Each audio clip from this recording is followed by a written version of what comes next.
What's good, Relocation Football League fans? It's your boy Smitty here. Right now I'm kind of waiting to see when Bill's gonna hop in. I just wanted to make sure I started on time, because I don't want to be any later than 8:30. So hopefully he'll hop in soon. So I guess I'll in the meantime I'll be allowing this time for guys to roll in. See, we got Frankie in the building. We got Drew Brewer in the building. Should be a pretty good, interesting podcast we got here, man. So yeah, just gonna wait a little bit here on Bill. See some guys rolling in. We got Darius Hodge, got Coach Armstrong, Braden Spade. What's good, my guy? Big shout out to the RFL community right now. 15 strong in the building. Got Coach Rummel, Christian Padilla. Appreciate you coming through the live stream, my guy. Coach Woods in the building. Chris Polk. We got Campfire. We got F4A Radio. Appreciate you coming through the live stream. We got Awesome Crocodile.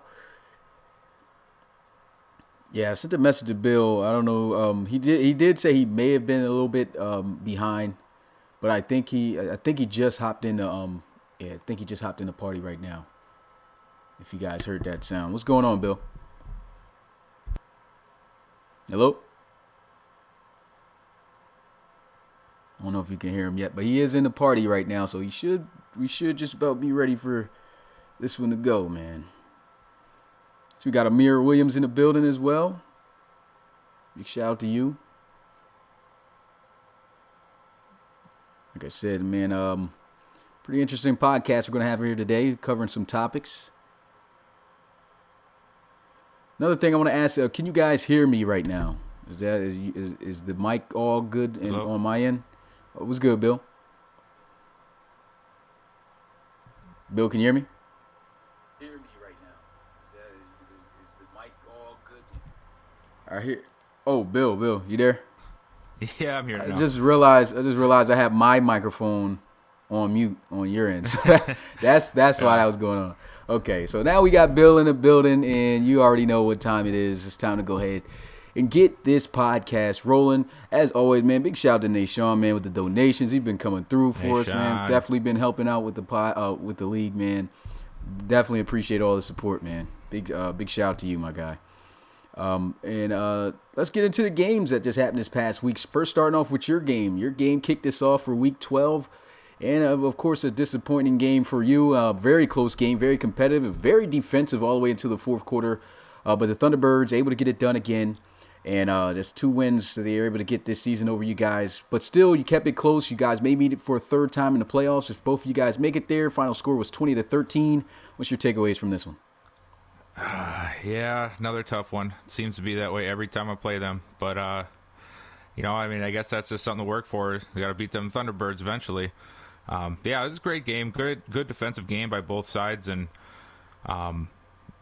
I think my defense played better than I thought they would. I was expecting them to play very good, but they shut down a lot of the stuff that they were trying to do. The only real thing that we had a problem with was LC3 running, and thankfully he stopped doing that after the first quarter. If he would have kept doing that, he might have had 200 yards with the way he was going. But yeah, overall, a great game, I think, and hopefully we meet in the playoffs.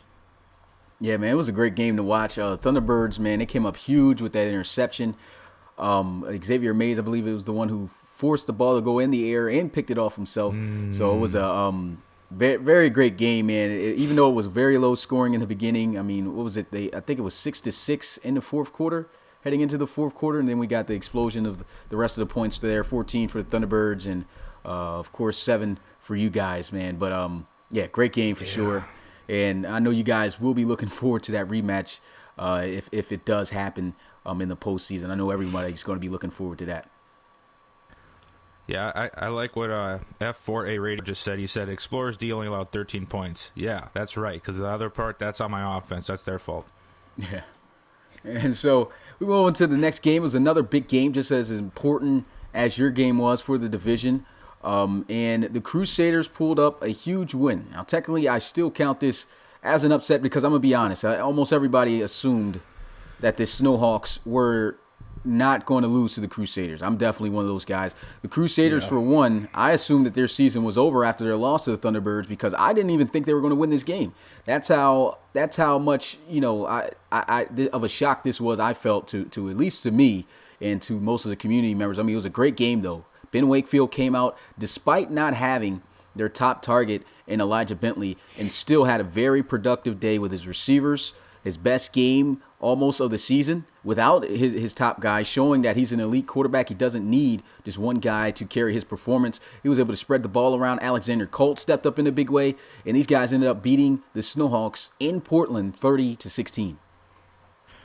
Yeah, I mean, it was sort of tough this season because the Thunderbirds have been up and down, mainly down, but, I don't know, like, if you've watched past seasons, you just assume that, the Snowhawks are going to come out and they're going to punch you in the mouth. They're going to play good defense. Joe Gidley is going to, whatever he wants to do, he's going to do. And we haven't seen that the last couple weeks. And we don't know if it's just the Crusaders and Lancers are just that much better teams or if something's going on in Portland that we don't know about. But either way, it was a great win for the Crusaders. Regardless of what happens in the coaching realm or whatever else, the Snowhawks are still a very good and very stacked team. Overall-wise, so hats off to Coach Bacigalupi for the win.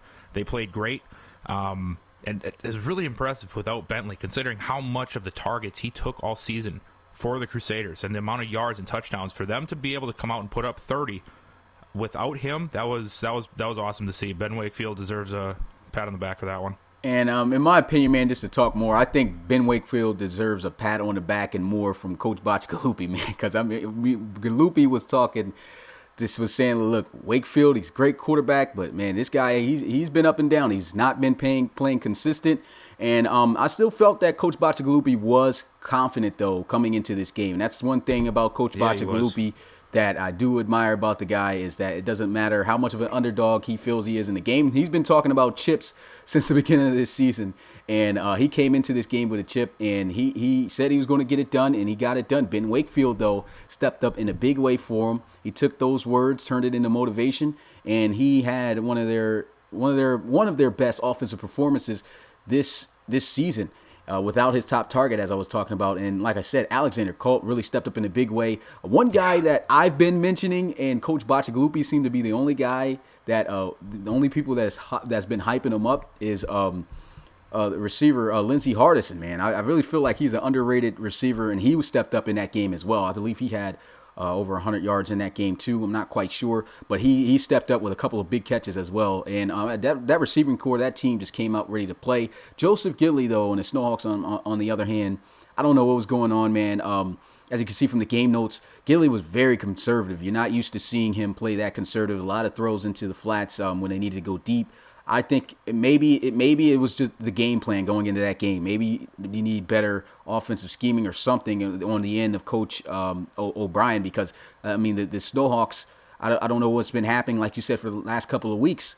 But, they just have not looked the same. They came back with 2 wins, but, of course, those 2 wins weren't up to, like, really good, talented teams like that. And the Crusaders, a good, talented team, was able to, punch him in the mouth early and win the game. So big shout out to Coach Bacigalupi getting it done there. And then also one more fact to put up there is that the Crusaders remain on top of the division. And honestly, they have only 2 games in the RFL left remaining. So if the Crusaders, honestly, looking at the schedule, all the Crusaders have to do up to this point is defeat the Tigers. If they can defeat the Tigers, just about their shoo-in for the playoffs. So you never know what you get from the Tigers. Sometimes the Tigers can come out strong, but most of the season they have lost. But they are a team that can upset you. So that's a big game that the Crusaders have to look forward to. And then after that game, their next and last RFL game will be against you guys, the Explorers.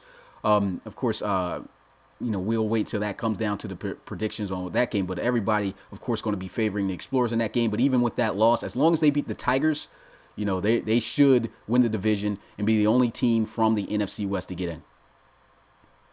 And so we move on to the premier games. Well, not premier games. It was a Friday night game called here by Jeff Melanishid. And this game was kind of different. I mean, it wasn't a lot of points scored.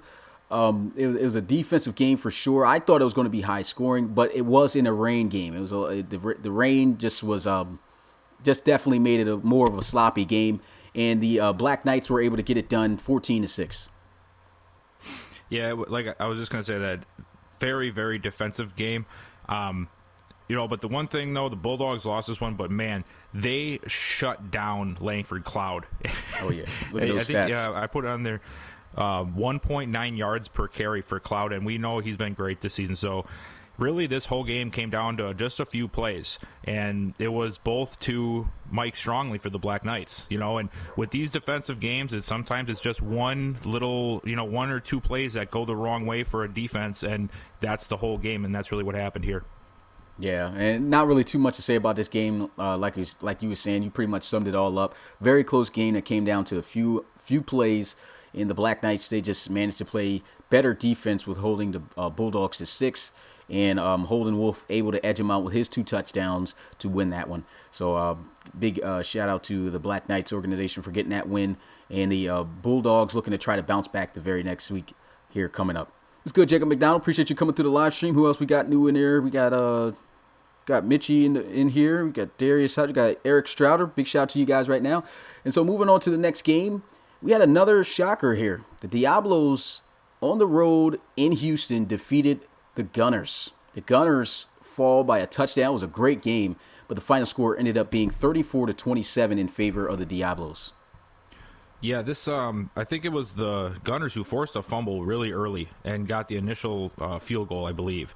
And like when you saw that, you're like, oh boy, okay, the Gunners might have some today, but man, the Diablos just came right back, and we're just like, nope, not happening today. And they just came, and I think they put up 3 straight touchdowns before the Gunners scored again. I could be wrong, could have been 2, but yeah, they overcame the turnover, and then they got some big plays like that long. Jeffrey Blackson took that end around for 75 yards, and it opened the game up from there. And the Gunners did what they could to try to catch up, but that initial couple of touchdowns in the beginning of the game just was too much for them to overcome. They were clicking on offense, and the Gunners didn't catch up to them early enough to make up the difference. And yeah, you can see from the game notes also something that you put there for Houston. This is the first time in franchise history, from going back into history and looking, that the Gunners have ever been under 500 heading into this upcoming week in Week 13. So this has definitely been a downward season for them, especially after coming off of 2 NFC Championship appearances. And, this has just been a rough season for them as expected. We already see that Jabri Jackson's trying everything he can.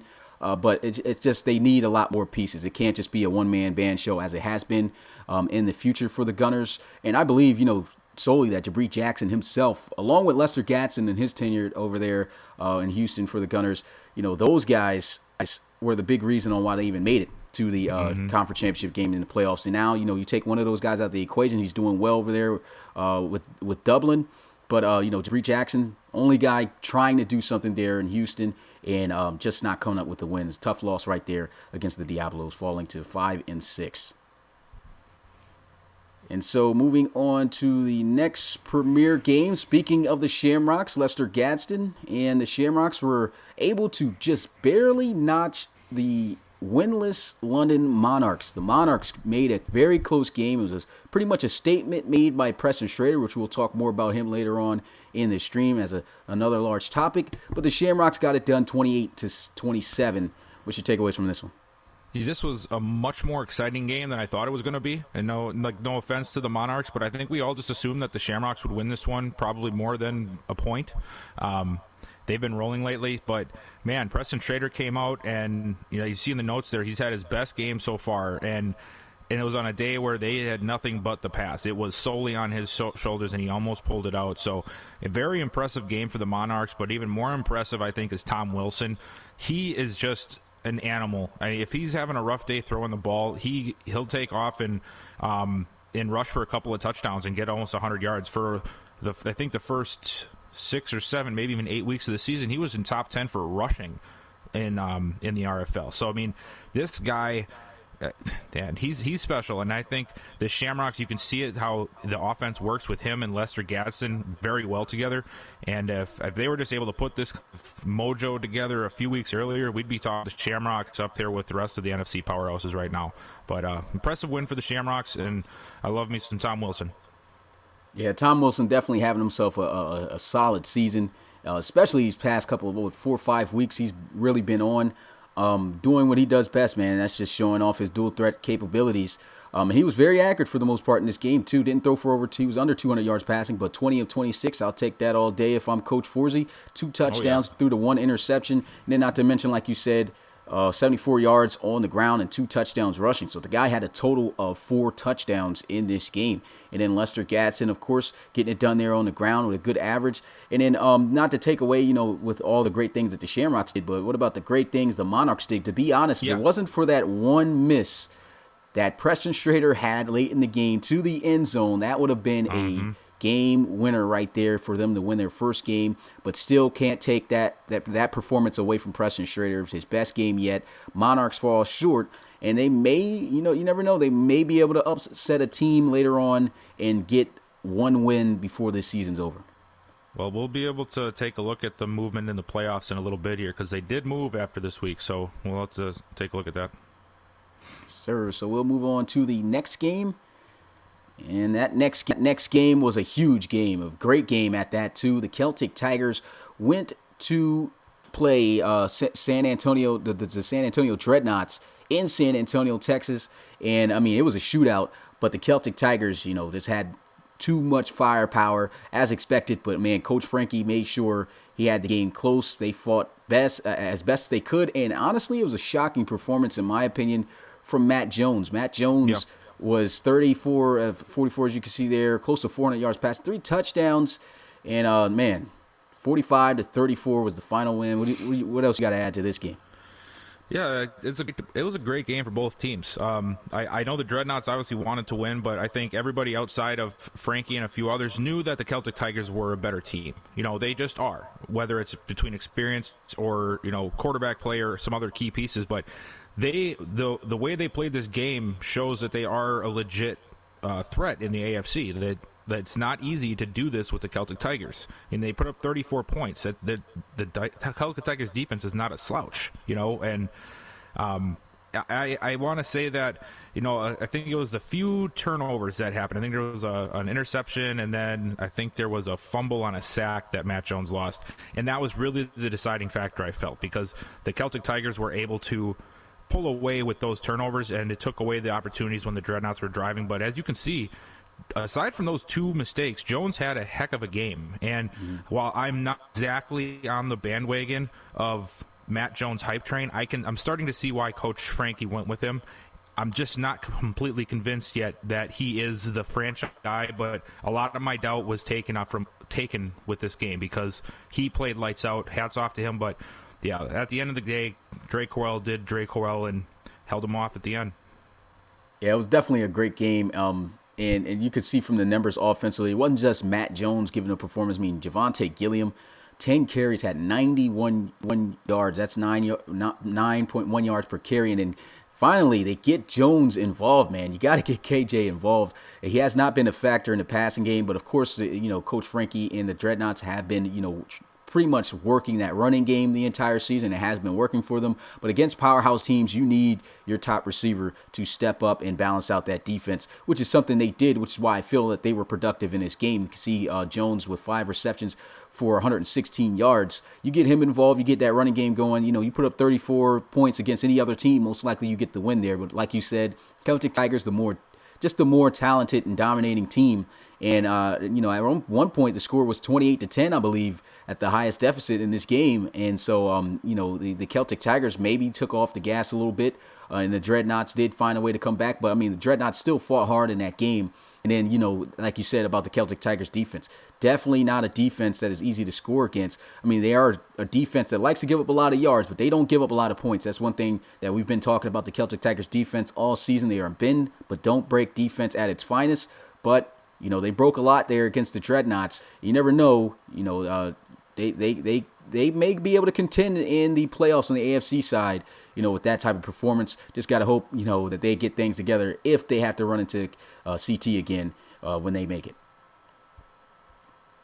Moving on to the next game, we had the Armadillos taking on the Mexico City Conquistadors, and Devin Wade, 2 games he's been back as a starter, and 2 games he has won, as he leads the Armadillos on the road in Mexico City over the Conquistadors with a final score of 33-16. Yeah, this was a great game for the Armadillos, and to be honest, with Wade now at the helm, the type of day they had was what they need to do to keep Wade in the game and don't not getting flustered for right now. Give it to Carlos Berry, rely on the run, and then let Wade take the shots or whatever is given to him at the time instead of forcing him to throw it, because 31 carries for 145 yards. It just kept the defense honest, and it gave Wade an opportunity to maybe have a little bit extra time to decipher what's going on. And he had a good game. Like I said here in the game notes, this is the first time this season, and who knows, even going back to probably a lot of them last year. First time this season he has not had a single turnover all, and it came on the heels of Carlos Berry just getting force-fed the ball. So great game for the Armadillos. And defense, special teams stepped up as well too. I think there was a blocked punt and like interception late in the game, and they were able to score on both of those, I believe. So it was just a great game all around for the Armadillos. But if they keep playing like that, with Barry being sort of the bell cow of the offense and Wade just playing complementary football after it, they're gonna have a good rest of the season. Yeah, and I see Jacob McDonald asking about the graphics. Yeah, we create these graphics. So because we definitely don't want to go with the things that's within the game. I can't remember what we were using before, but big shout out to, it was MGM Sports that we got these graphics from. So big shout out to those guys for helping with the template of this and us making plug and play them every week. Yeah. But in terms of this game, my takeaways, man, another guy who's definitely, I think, is underrated also as a receiver in this league is Maurice Darman. Maurice Darman, he may have had less than 100 yards receiving this game. He had 5 catches, 78 yards, but he earns every single yard that he gets. Every single catch that I've seen him make, at least for the past 3 to 4 weeks, he has been going up at the height of 5'8", in mossing guys and getting yards and everything like that. And he had a couple of those catches against the Conquistadors that helped set them up for some plays to be able to get points. And as for the Conquistadors, just to talk about them, I mean, Chumlee, this was probably his worst performance that I've seen him have. I mean, I did not expect him to miss as many passes. And yes, once again, this was yet again another rain game. And we know that those games tend to get ugly in the RFL. And it was definitely ugly for Chumlee because it just showed his accuracy simply just was not on par. It was not there. In the Conquistadors, they suffered from it. And there was a lot of big plays that he could have made down the field that probably could have made a difference. And as you said, just the whole team in general, special teams, defense, offense, the whole team for the Armadillos came up ready to play, made a couple of touchdowns in different areas other than offense. And bang, they're able to win. Devin Wade starting to, like you said, get the pressure off of him and let other people carry him and just let him do the minimum to sustain. Maybe he can be a pretty good quarterback in the future for the Armadillos. But when you put all the pressure on him to win games, most likely that's not going to be too good for the Armadillos. And now I think coach has figured that out. And the Armadillos 6-5 after an impressive win there on the road. And so the next game, the Barons and the Marshals. We'll have more to talk about the Barons later on in this one. But this was a must-win, almost, just about a must-win game for the Barons. And they ended up losing this one on the road to the Marshals. The Marshals, definitely not a slouch team. The Marshals were expected to come in and win this game, especially with the home field advantage. And it turned out to be a very close game. The Marshals ended up winning by 3. Final score was 23-20. And, a tough loss there for the Barons. How you feel about this game? I feel like the first half of this game was very, very defensive. If I remember correctly, there was only like a few field goals given, and I think there was a touchdown in like the last minute or two of the game, of the half, I should say. So both teams had very, very good defensive play in the first half, and both of them found minimal but instant success in the second half. And really, both teams. Hold up, Bill. You're cutting out. You're going to have to reiterate that. I don't know what it is. You're cutting out real bad. Okay. As I was saying, defensively in the first half, they had a good defensive showing, both teams. In the second half, they both, while it was inconsistent. But, I mean, really, both teams played well. I don't really have a say in the matter. I mean, yeah, Winkler seemed a little bit off kilter a few times and maybe had a couple of passes he liked back, but the Marshals have a good defense. And as you can see here, they went away from the run. I don't know if it was intentional or just the game plan or just based off of what the Marshals were doing defensively, but Kenny Steele only got 12 carries. That's a lot to put on Winkler with a good defense, and that also allows the defense to key in on what's happening. So, but overall, I think it was a great game by both teams, and it just came down to that last second field goal for the Marshals. Yeah, definitely a great game. And, Jack Winkler, like you said, I mean, 75% out of 40 passes. That's great. 335 passing yards. He had one touchdown, one interception, and he was definitely playing against one of the best defenses in the league as well.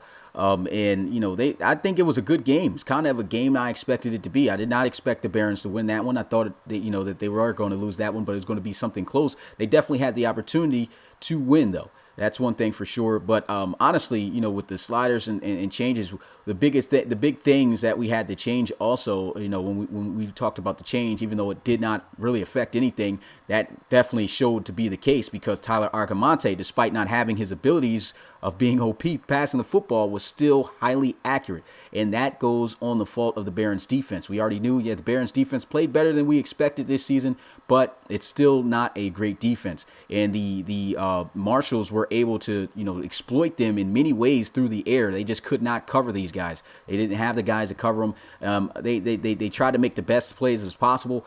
But like you said, it's just the Marshals are just a slightly better, more talented team, and they just were able to nudge this game out because of that, especially with the home field advantage. You never know. Maybe if it was the other side and we were there in Brooklyn, I think the Barons probably would have had a higher chance of winning. But you're over there in San Antonio against a team with a great defense and a great quarterback, which pretty much gets the whole offense going. And let's not forget Andre Augers, one of their fastest receivers. That's a tough man to cover, and the Barons just simply could not do that, allowing 8 catches for 117 yards. So, I mean, like you said, also the Barons completely got away from the running game. To run still only 12 times, definitely an issue there, especially against that defense. And I think I kind of figured I can kind of think about what Coach was trying to do because he knew that this Marshals defense was very good against the run. He tried to go about it with the pass, but they just passed it too much, and the Marshals they weren't going for it. And they made a lot of big plays. And even when they passed, if you look at it, man, 30 of 40 still completed most of those passes.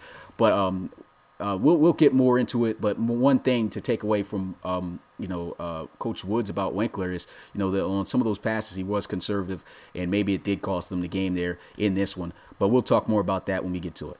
Yeah, just one last thing about that situation, though. Like, I don't know how much of it is Winkler's fault as opposed to maybe with the run being sort of abandoned or not working properly. It just seemed as if they weren't allowing anything to develop deep, and we all know that Roland likes to go deep, and if Winkler wants to go deep and doesn't have any routes open, you got to take the check down, and it's just sort of a domino effect from the team, Yeah. Well, we moved on to the next game here. The Pioneers ran into the Red Dragons. We thought this would be a blowout, and even though it looked like it, they did lose by 20 points, so technically it was a blowout. But this game was not really a blowout from the get-go. I mean, the Pioneers, I believe, had the lead at half, and so it was very interesting. Just the fact that the Pioneers stuck in it, but they just could not, like how they've been doing the entire season, just maintain that energy and stay on top of the Red Dragons. The Red Dragons had their best performance from Anthony Savoy, which we'll talk about, after I let you give your points off about this one. But the Red Dragons ended up winning this one 38-18. Yeah, Savoy was, I think, the story of the day for me. You can see what the offense of the Red Dragons can do when he can come alive and he feels comfortable in the pocket, and it clicked for him this week, and it showed. He had a great day through the air, which we've all been waiting for. But we knew what the Red Dragons were going to do, but even though it was a 20-point deficit, I was very impressed with George McCafferty, too. I don't want to take anything away from the Pioneers. Both teams, I think, showed more than what we've been seeing out of them. For the Pioneers, that's promising, and for the Red Dragons, that's just sort of scary. So that's all I really got. Yeah, so the Red Dragons defense, I'm kind of shocked. Even though they still did what they've been doing throughout the season, holding teams under 21 points, which is the most points that's ever been scored on them. And the only team that scored 21 points on them was the Celtic Tigers. And so that says a lot that the Pioneers, a team that we know has been struggling, who hasn't won a game yet, was able to put up 18 points against the league's best defense right now and make it a close game like that. But of course, Anthony Savoy stepped up to the occasion, made huge plays, and I mean, they got production out of everyone on the offensive side of the ball. Savoy went off with over 300 passing yards for his first game, his first big game like that, with 3 touchdown passes. CJ Bobo had himself 144 rushing yards with a touchdown as well. Andrew McIntosh had over 100 receiving yards. I mean, this whole offense just went off, and I mean, they ended up winning the game. But just hats off to the Pioneers in that organization for sticking in it for as best as they could. It was a great performance by George McAfton. Definitely a guy I don't want to leave out on this one. The Red Dragons, of course, as they've been doing all season, shut down the running game from Andre Tomlinson. But George McAfton did a pretty good job and showed his worth a little bit there as a young quarterback there for the Pioneers, which we'll get more into after we cover our other points towards the end. And so the next game, we had a rematch between the Voyagers and the Riverhogs. And the Voyagers ended up doing it again. They sweep the Riverhogs. Final score was 20-13. What's your takeaways from this? This one, it came down to two things for me. The Voyagers, even though it wasn't a 100-yard game, it wasn't 5 yards of carry, but they decided they were going to run Ward, and it helped. It was the tough yardage, but it worked. And a lot of mental mistakes, it seemed, from the Riverhogs. First half, definitely. A couple in the second half. But I feel like that was really the turning point, and what kept them out of this game was just mental mistakes and silly plays happening against them and not in their favor. And the Voyagers just took advantage of it. And a good game for the Voyagers, especially on the road. Yeah, man, I really like what Coach Baker's doing over there, man. I mean, it just seems like ever since he's taken over this team, he's figured out to get the best out of his players every week, and they have definitely came out onto the field and performed greatly. I mean, to beat the Riverhogs twice, I don't believe that's something that the Voyagers have ever done, and they've been in the same division as the Riverhogs since season 1. So that's saying a lot. The Riverhogs, that's definitely a tough loss for them. Looking at the game notes, I mean, they are practically almost eliminated from the playoffs up to this point with a 6-5 record. The Voyagers, I don't see how they're really going to be able to catch up to them after this loss and getting swept by them. They will have to surpass them record-wise. So, I mean, this is just a huge win for the Voyagers, and I think they're going to keep going on. You never know, they could end up going into the playoffs, but a great win for Houston and Coach Baker.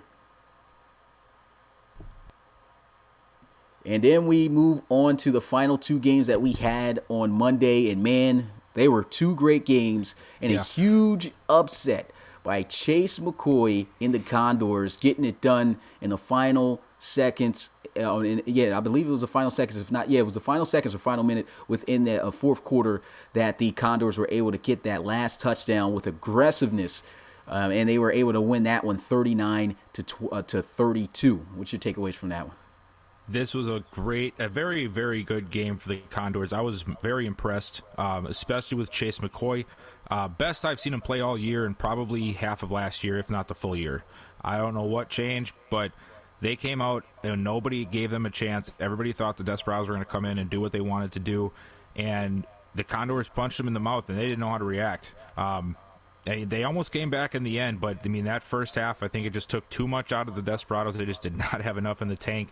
And that fourth quarter touchdown pass for McCoy, I was in the stream, I was in the chat, and I'm like, it's tied, and even though he's had a good game, I wasn't sure I could trust McCoy to drive them down with a minute or two left and put him in the end zone. And sure enough, he did just that. I was very impressed. And, if this is the true McCoy, where was this all season? Hopefully he stays, and we'll see him next year when the Condors get a couple more pieces involved. Well, one thing I'm going to say about that is McCoy's kind of been like this the entire season. I'm not even going to lie. He's actually been having a pretty good season. And I think this is one of those quarterbacks who does get, once again, a little bit underrated. I know people know about Chase McCoy, but I still feel like he's an underrated quarterback in this league. And he showed on full display here at home that he doesn't care how much of an underdog the Condors are. He's going to go out there and get it done, as he was able to throw for 4 touchdowns, over 300 yards, and just absolutely ripped apart that Desperados defense, who we already knew coming into that game was kind of low ranked. They were 24th in defense.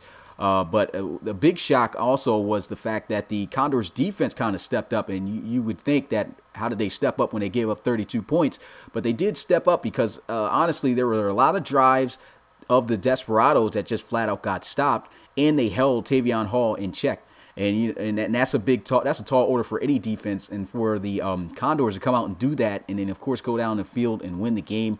I mean, that just says a lot. Their running game was non-existent, but Chase McCoy's passing attack, and of course utilizing Buki Johnson through the air, that really helped out the Condors and helped them win this game. So a big shout out there to Coach Laramie and the Condors for getting that upset. Condors definitely look like an upset team that I don't think anybody wants to face because they have done this twice already this season.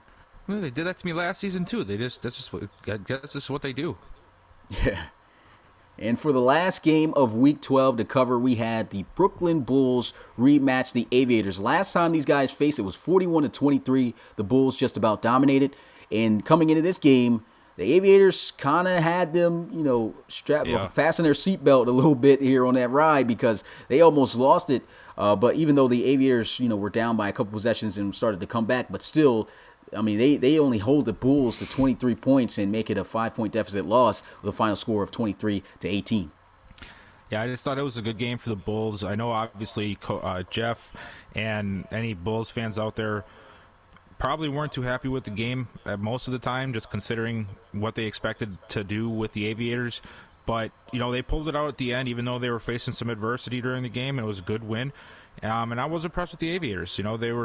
They were in it, I'd say, the whole game, even almost came back. I can't remember what happened in the fourth quarter. I know something happened, and it was just like, oh, well, never mind for that. Maybe like a failed drive the last couple minutes. But Aviators were right there.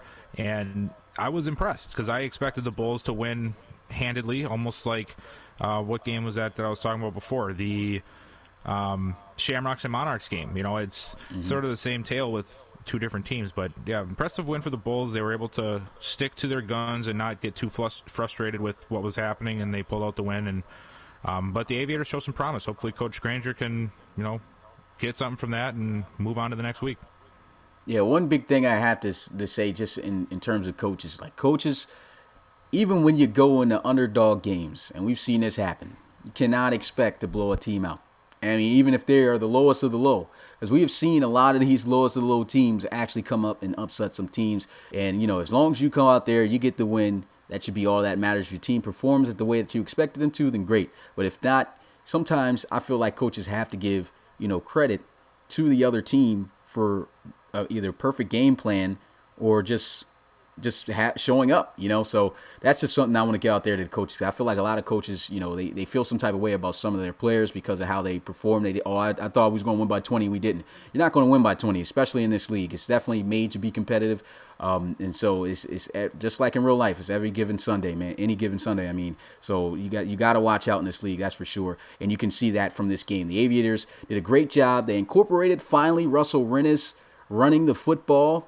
He only ran one time. He picked up 12 yards, though, but he looked good. He even had added a little nasty jump cut juke move on a defender and faked him out his cleats. So, I mean, Coach Granger, I've talked to him, and he said, hey, man, I'm going to get him more involved towards his skill set, which we've all been kind of waiting for the Aviators to do, is utilize Russell Rennes as a dual threat quarterback, as he actually is. I mean, this is a quarterback that can run and pass the football. As he ran a lot? No. But, yeah, I think that if they incorporate him in the offense like they did in this one, I mean, that was a Baltimore offense I believe they had running into that one, and, him in those type of formations with, pretty much a Lamar Jackson's in, I think will be very great for him, and I think the offense will be very effective if they keep that type of trend up. And as for the Bulls, the Bulls just being the Bulls, getting it done. 100 yards rush on the ground for Jones. Big game through the air for Kearney. But the biggest shock also, I think that came from most people, was Kabil Mamedov, under a receiver we don't really talk about too much. I mean, he's still trying to prove his name, a submitted player from way back. But he had 8 catches for 128 yards. Big game for him. And definitely a huch reason on why they were able to win this game. So big shout out to him. Even though I don't think he comes up and watches his player anymore, but still, big shout out to that player and Coach Melanishin and the Bulls getting the win. And so with that being said, let me make sure I look at the notes here to make sure I'm staying on. Okay, yeah. And so with that, recapping Week 12, we're going to go ahead and get a look at the offensive and defensive players of the week for the conferences. And you can't really see here, because it's kind of cut off. I don't know what the Elgato's doing, so hopefully that's something that gets fixed. But and then also at the bottom of this one, Chase McCoy wins Offensive Player of the Week for the NFC after his very amazing performance to get that upset over the Desperados. And you can see at the bottom, I had the wrong score at the bottom there. It wasn't 30-27. We already recapped it. You guys know what the score was. But Chase McCoy had a great performance, 24 of 37, 314 passing yards, 4 touchdowns, no interceptions. Definitely worthy of the NFC Offensive Player of the Week. As for the NFC Defensive Player of the Week, Iron Hart was able to win it in that victory over the Gunners. And I think if it wasn't for his interception going back to the house for a touchdown, they won by 7.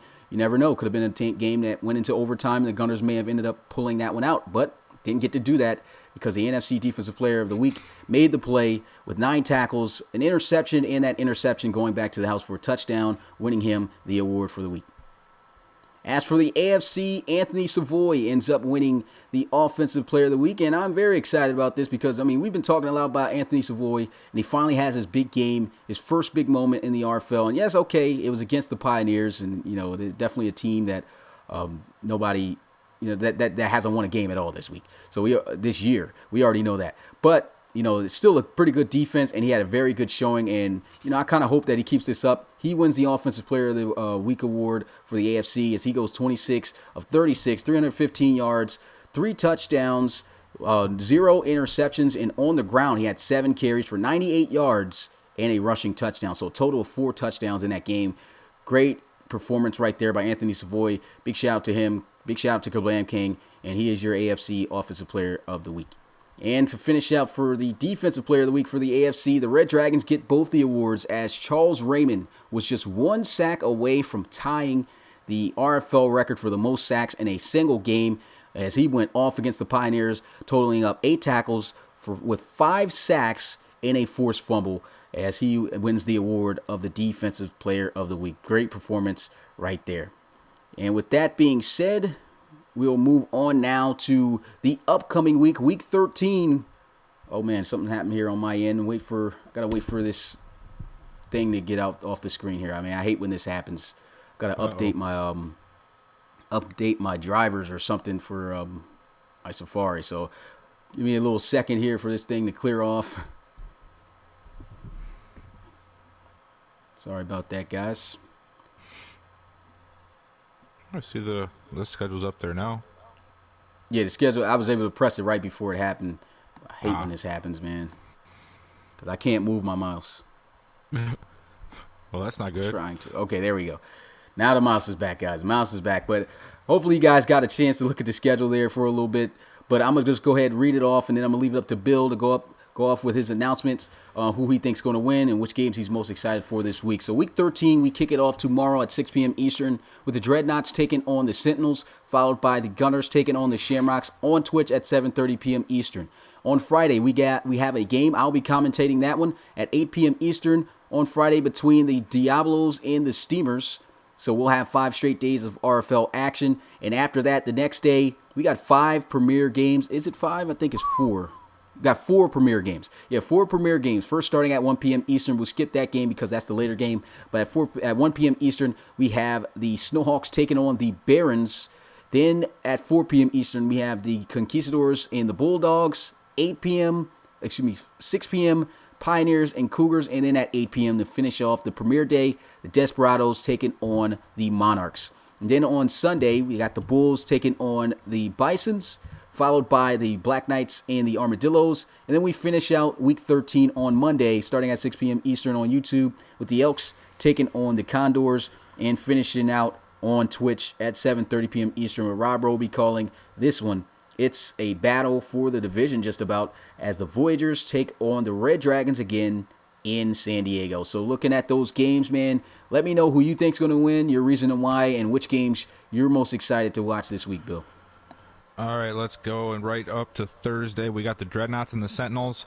This one was a toss-up for me. I really, really liked what the Dreadnoughts did. Dreadnoughts. That's a new team. That's how you mix both of those guys. Yeah. The Dreadnoughts did a lot of good things last week against the Celtic Tigers. Frankie's going to hate this because I just gave him some praise, but I have to go with Coach Armstrong and the Sentinels at home this week. But it was a very close call for me to make. The Gunners and the Shamrocks, this is another one that any given week you have no idea, because right now we don't know what Gunners team we're getting. Sometimes we get phenomenal Jabri, other times it's sort of what we saw last week where things just don't really go their way. So I'm going to go Shamrocks here. They've been on a roll. Wilson's looking great, and they're at home, so we're going to go Shamrocks. Friday night game, the Diablos and the Steamers. We are going to go with the Steamers here. Diablos had a good win last week. They did, but I think the Steamers are going to come back strong. I don't think they had a game last week. They must have had a bye.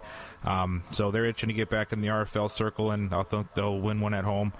And then we'll skip over that one, go to the Snowhawks and the Barons. This one was tough, okay? I was going to go Barons until something was announced. But I don't know if I trust the Snowhawks because of the last couple of weeks. So I'm just going to go Barons because they're at home, and I don't have no idea what's happening with the Snowhawks right now.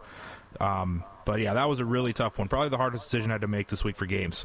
The 4 o'clock game, the Conquistadors and the Bulldogs. I'm going to go Bulldogs at home. I think that Timmy Merritt and the offense will have a little bit better of a day than the Conquistadors, especially after what Chumley rolled out last week.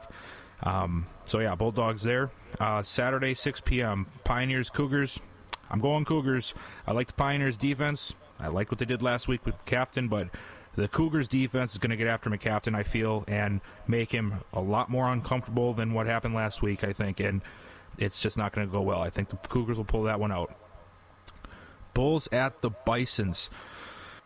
Did you do the Desperados and Monarchs? Oh, see, I skipped it and I went right past it. Thanks for reminding me. So the Desperados at the Monarchs. I'm going to go Desperados, okay? They had a tough one last week. They're still a much better team than the Monarchs, and even though they're on the road, I'm going to take the Desperados for a bounce-back win. And then now we'll go to the Bulls and the Bisons.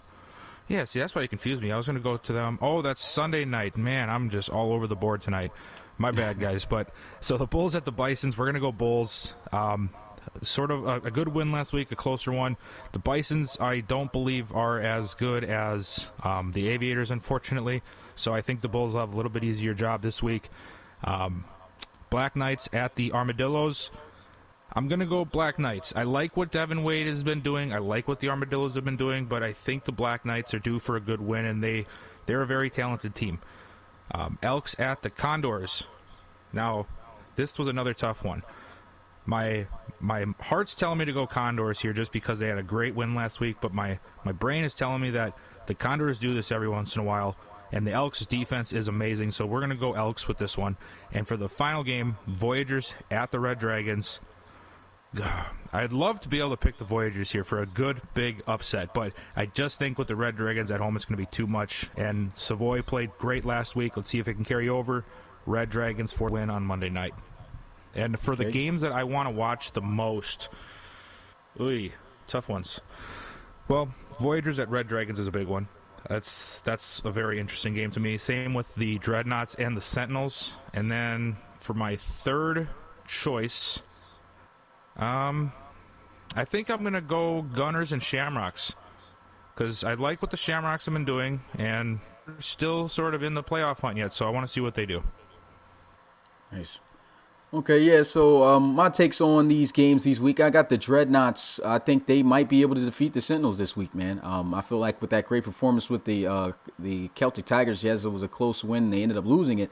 But, I honestly feel like the Dreadnoughts, they might be able to edge that one out on the road. So I'm going to actually give that to the Dreadnoughts for that one. I know I'm not saying that because that's my favorite team. But I'll go with the Dreadnoughts in that one.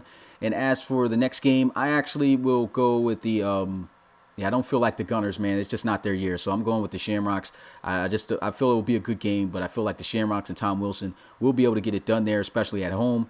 The Steamers and Diablos, I got the Steamers winning this one at home. Nothing really too much to say about that one. I just think Justin's going to get the job done there at home.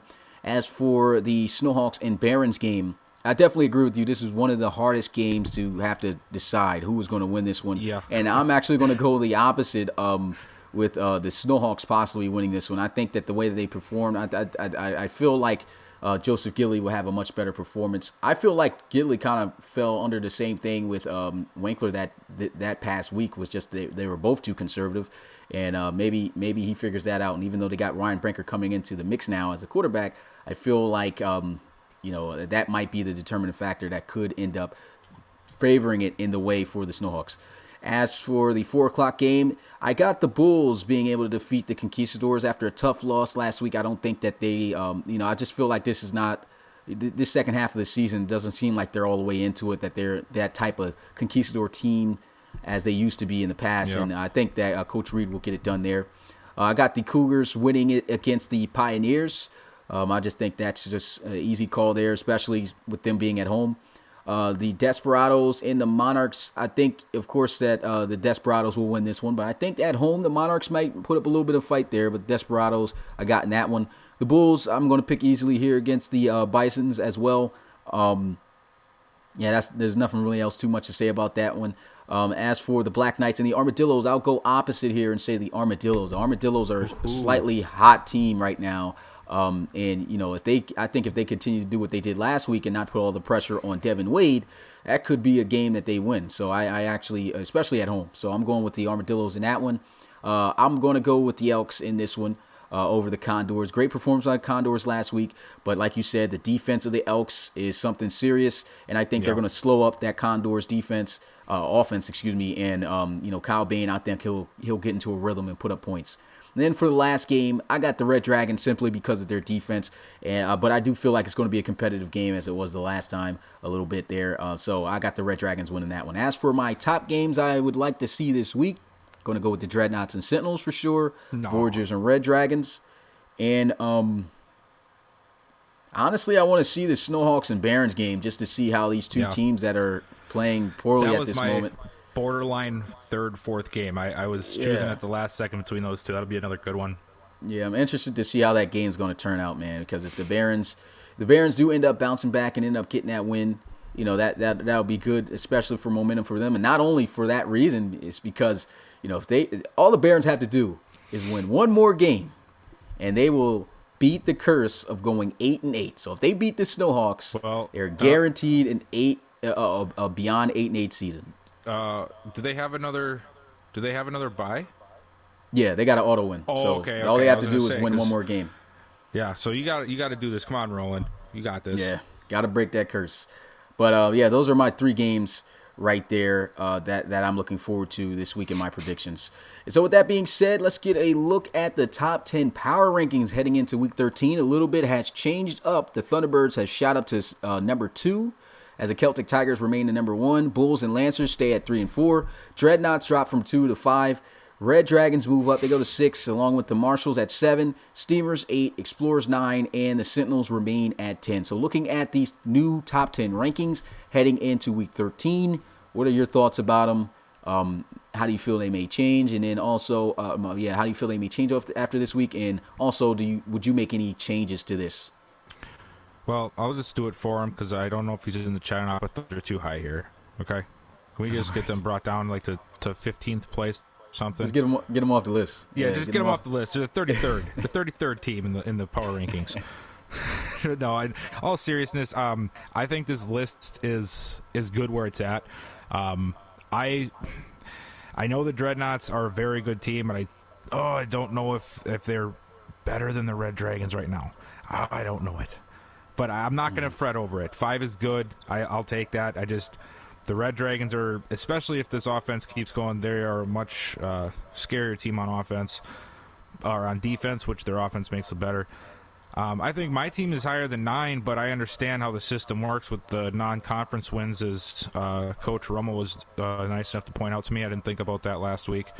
But aside from that, I really don't see a whole lot of changes that I would make to this list.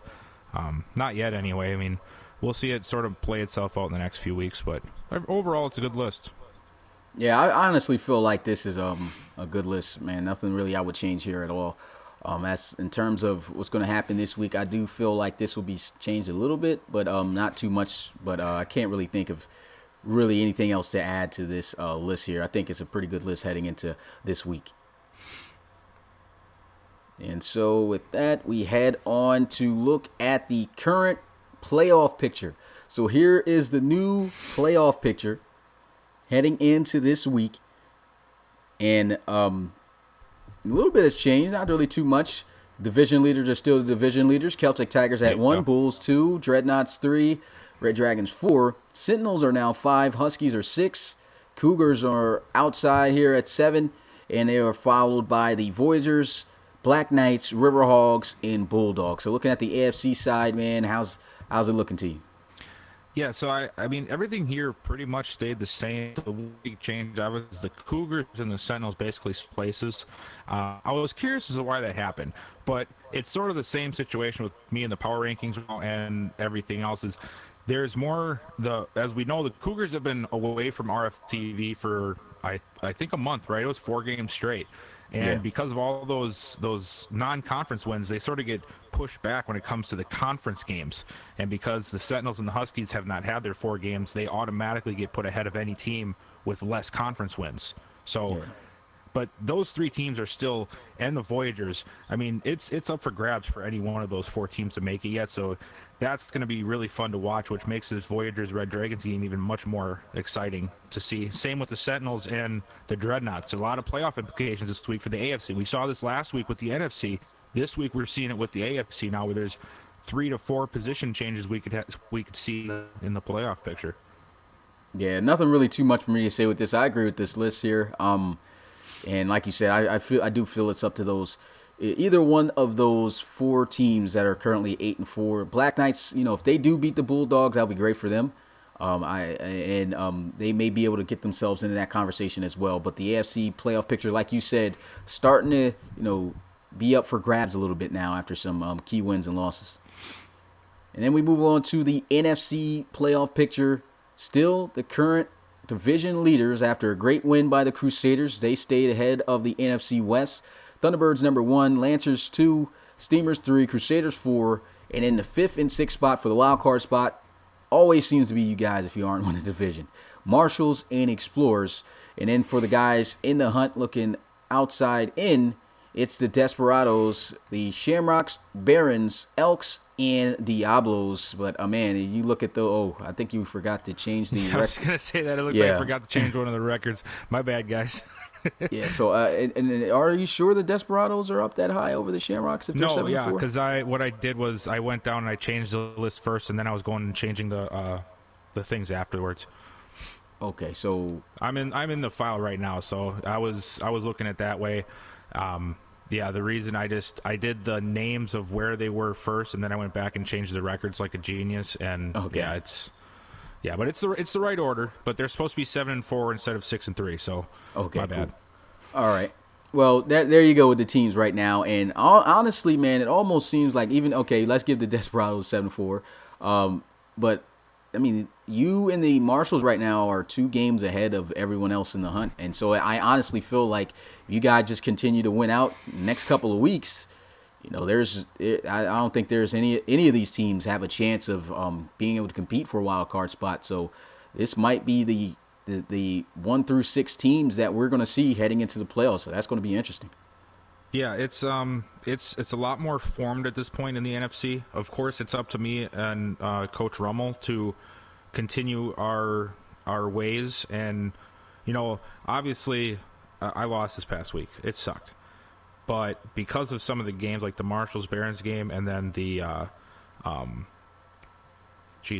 game? Oh, the Desperados and the Condors game, like it sort of made it a wash to keep the lead there, which really would have been the best week for those 2 guys to win, was because they could have gained a whole game on me.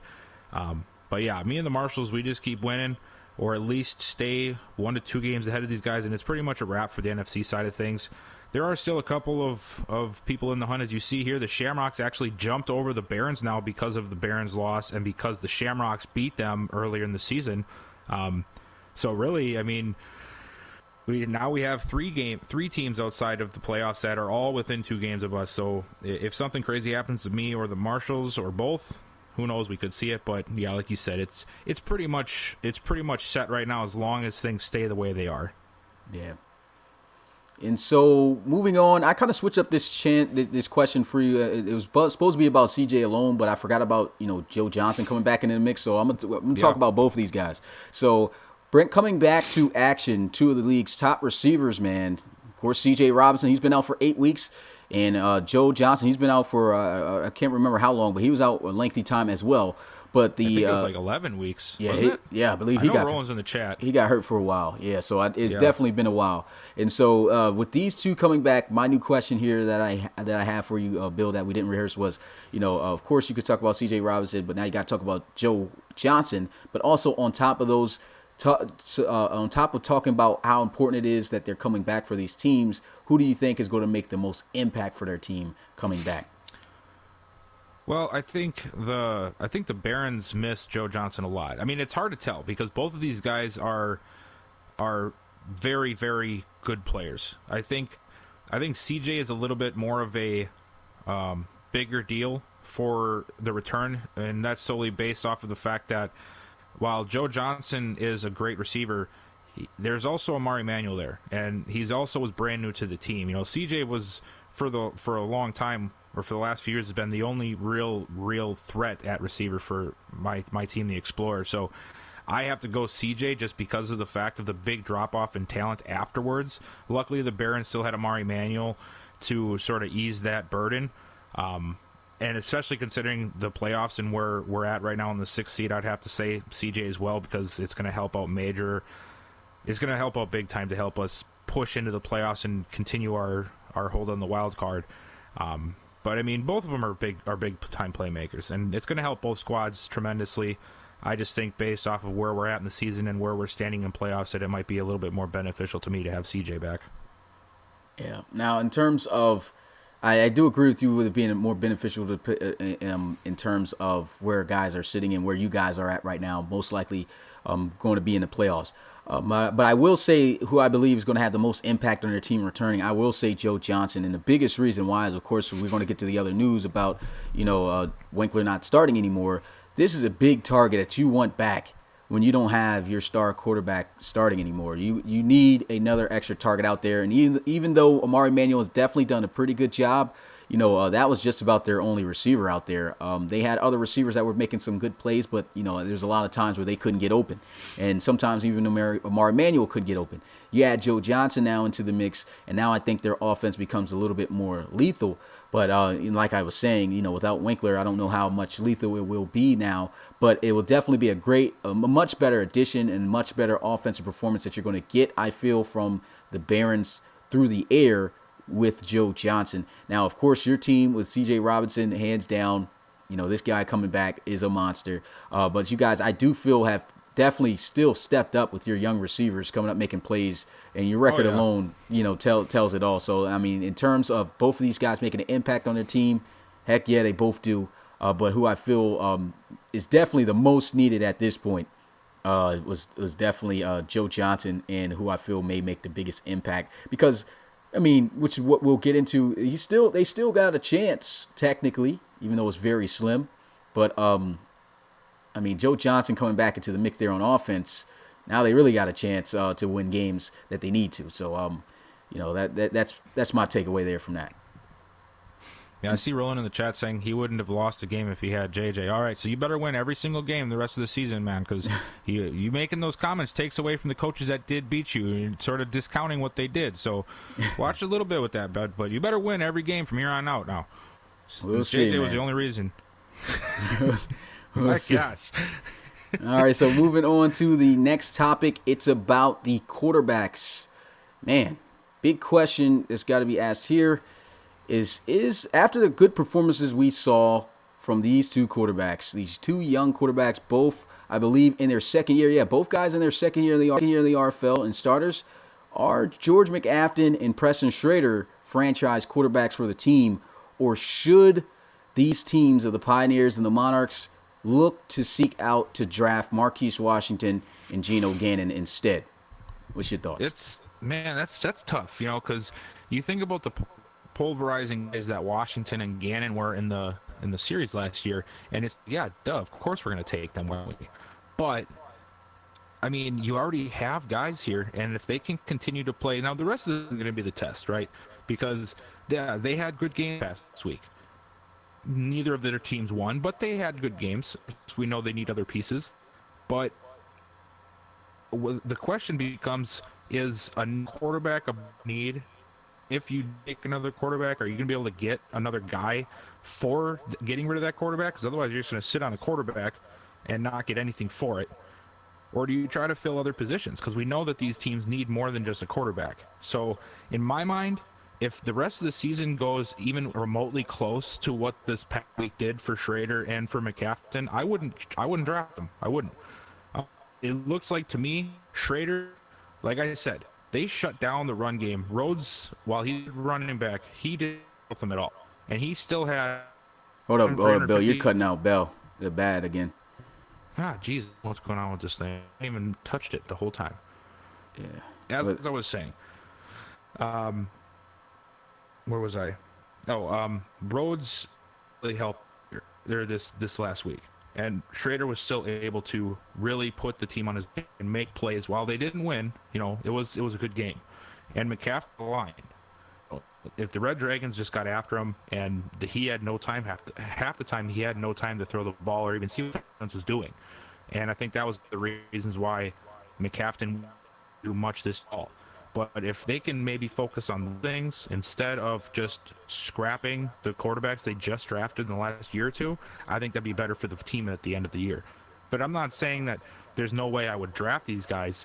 You just got to see what the rest of the season brings, because you'd hate to lose the draft that you spent on these guys a year or two ago when you could bring in a defensive player, a receiver, a lineman, whatever the case is, to build them just to get another quarterback when you might have one in the making right now that you just don't see yet. So I would sort of temper my expectations on just drafting one of these guys if I was the Monarch or the Pioneers.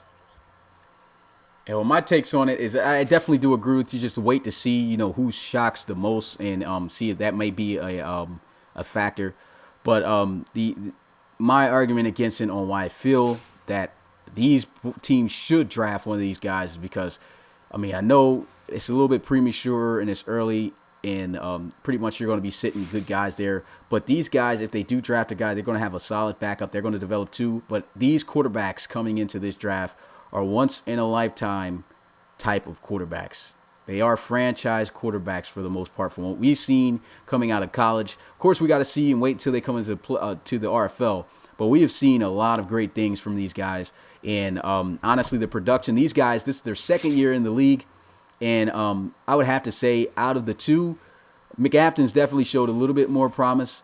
Preston, he's still been off very, very inaccurate and everything to me. But, if you got Geno Gannon and Marquise Washington sitting there, I think you gotta pick one of these dudes. That once again is kind of goes off of what you said too. If they continue to play inconsistent for their team and just showing that they are not the quarterback for the franchise in the future that's going to get it done, then I think you definitely have to draft Marquise Washington and Geno Gannon for both of these franchises. That's for sure. And for our last topic, and it's the well-awaited topic that we've all pretty much been waiting for, man, heading in to this podcast. He was on a poster. It's the Barons. And the Barons...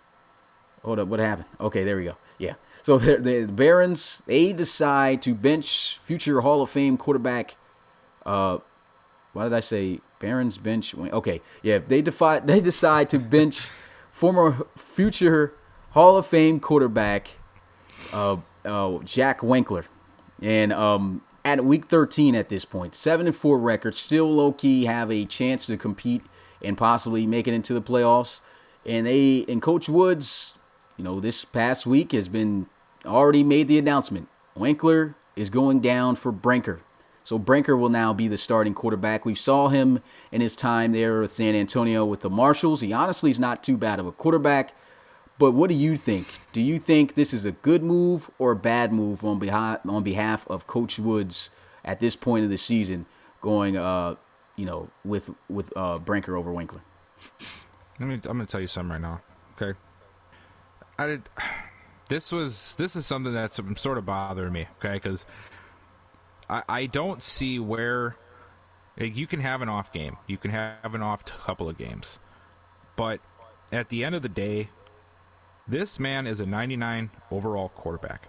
He's got an X factor. He's got all of these abilities.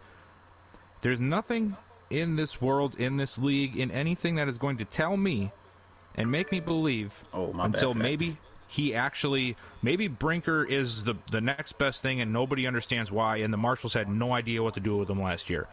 But it doesn't make sense to me, okay? And the reason for it is, if you're just trying to see what you have in your younger guy, I can respect that. But to take him out and to pretend that he is a bad quarterback and Brinker is light years better than him, in my mind, is just absolutely ridiculous when you are still technically in the playoff hunt. I lose 2 games, the Marshals lose a couple games, whatever happens, you still have a shot at the playoffs. And you're going to take out this future Hall of Fame quarterback in the last 6 weeks of the season for a guy who obviously wasn't the best quarterback if the Marshals went ahead and replaced him last year.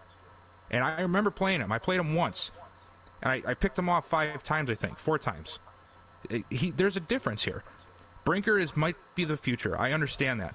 But if you are out of the playoff race and you're and nothing else going to happen, yeah, you go ahead and you bench Winkler maybe because I want to see what I got in my guy. But to say that you're doing it because Winkler is a problem to the offense, I can't believe that. And hopefully you prove me wrong, Roland, but I can't agree with it.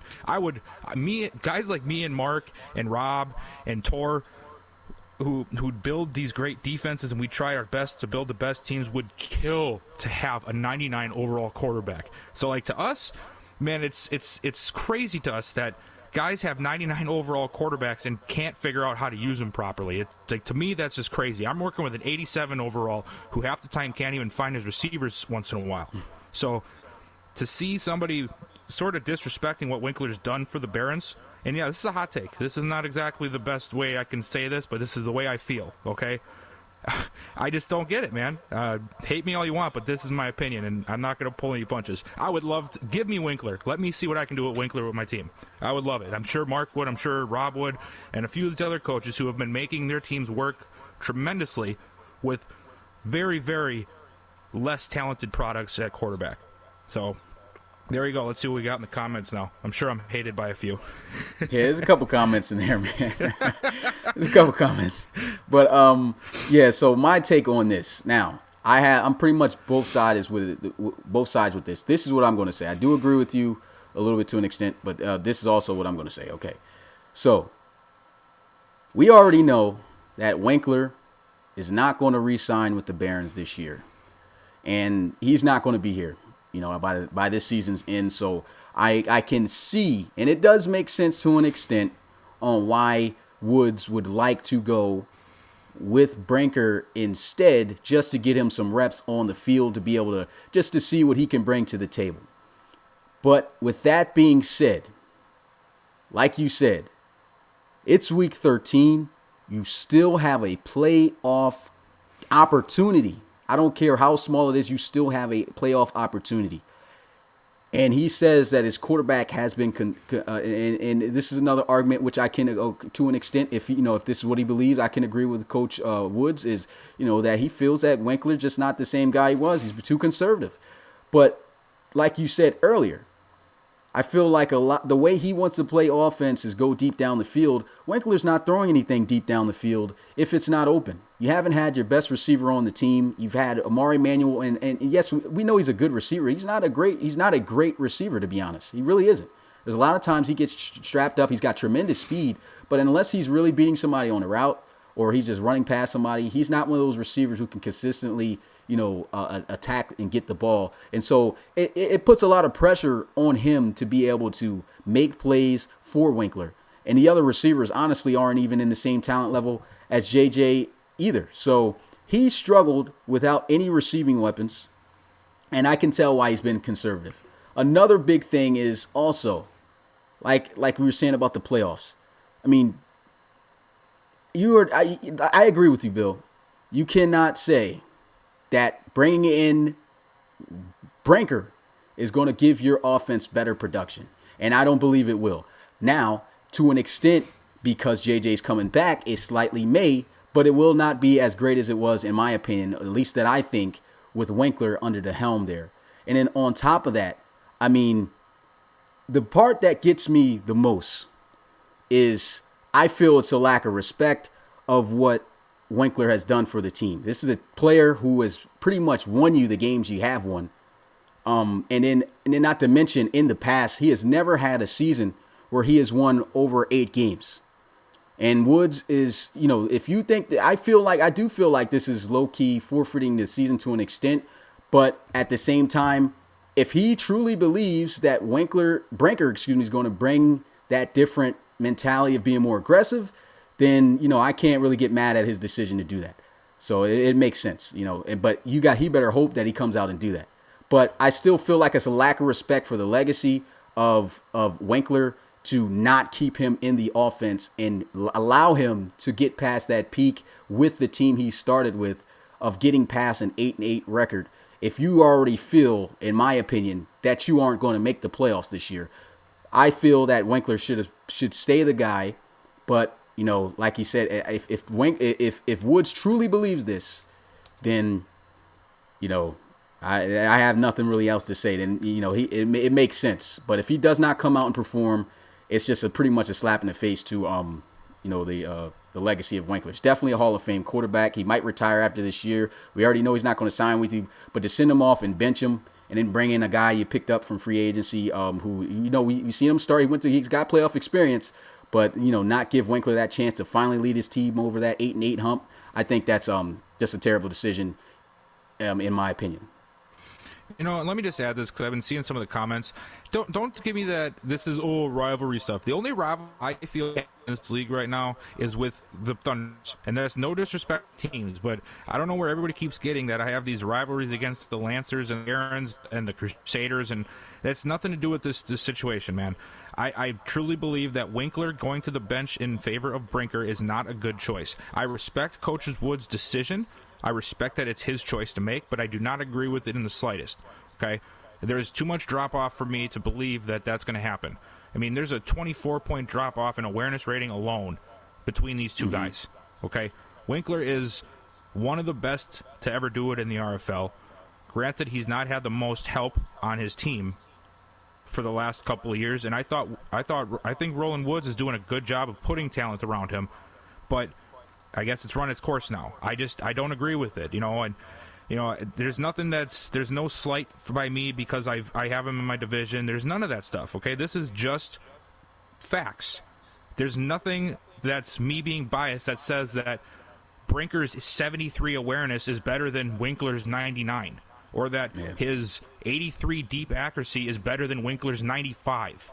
Those aren't biased opinions. These are facts.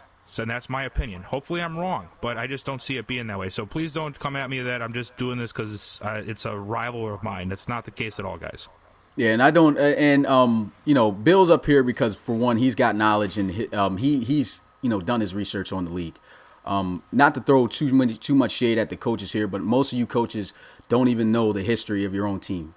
And I don't feel at all that Bill is being biased. I feel like it's an honest opinion. Now it could honestly end up working for Woods, and I think it could. We'll get to see it this week. But let's be honest here, man. Winkler, he's better than Brinker. He is, and that's hands down. But if that's what coach want to go for, then that's his decision to make. And honestly, I don't feel it's a bad or a good decision. I mean, it's just a decision, that he's going to just choose to live with. And I don't think it'll hurt the team too much, but it may hurt the playoffs, in my opinion. And just even to talk more about Winkler, even of what he's done this season. I mean, this guy has thrown for 2,826 yards. He's completed 73% of his passes. He's thrown for 24 touchdowns, 9 interceptions. And this is this season while he's getting benched, averaging 282, pretty much 83 yards per game with a QBR of 109.2. So that's the guy you're benching for Ryan Brinker, who has stats this season. And his stats this season is 236 yards. And let's say this is a single game.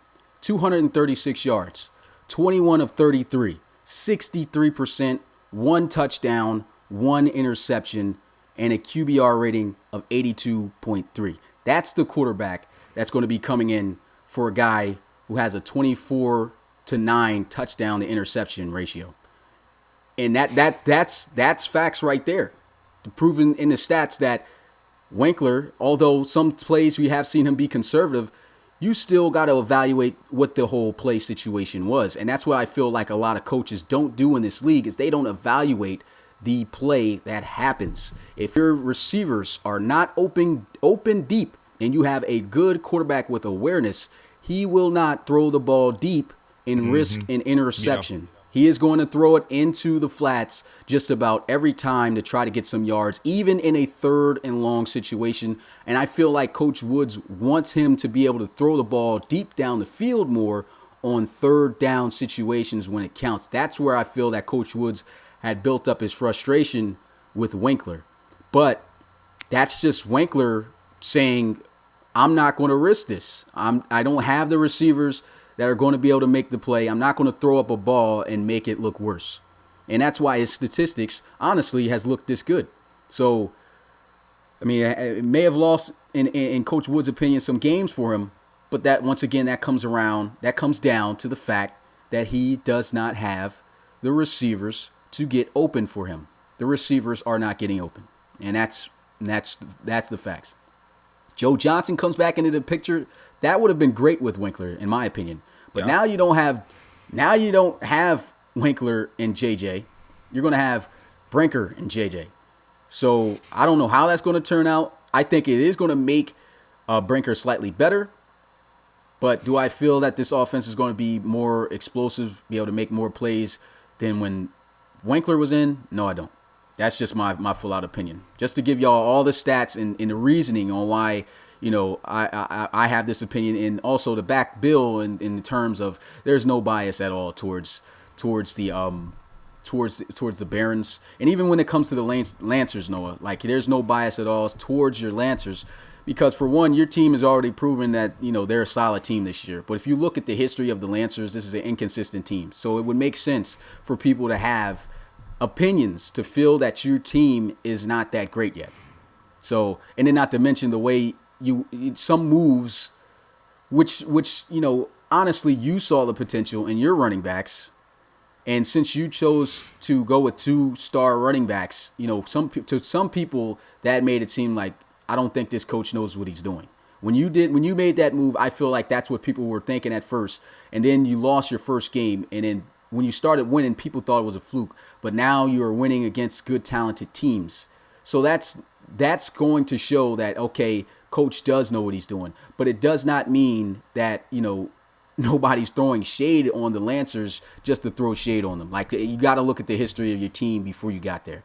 That's all I want to put out there for coaches. Please, still, some of you coaches still don't know the history of your teams. Go back and look at your teams and learn more about your players. And that's all I'm going to say on that. And that's going to be all the topics we have to cover for today. We will be open for open questions. And so, Bill, go ahead and get some questions, whatever they throw out there, man.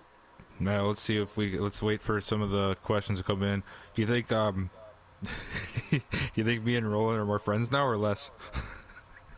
Roland, don't take it to heart, man. That's just my take, man. Don't get all. Yeah, I don't think anybody should get, for one, like on a serious note, like to be serious here.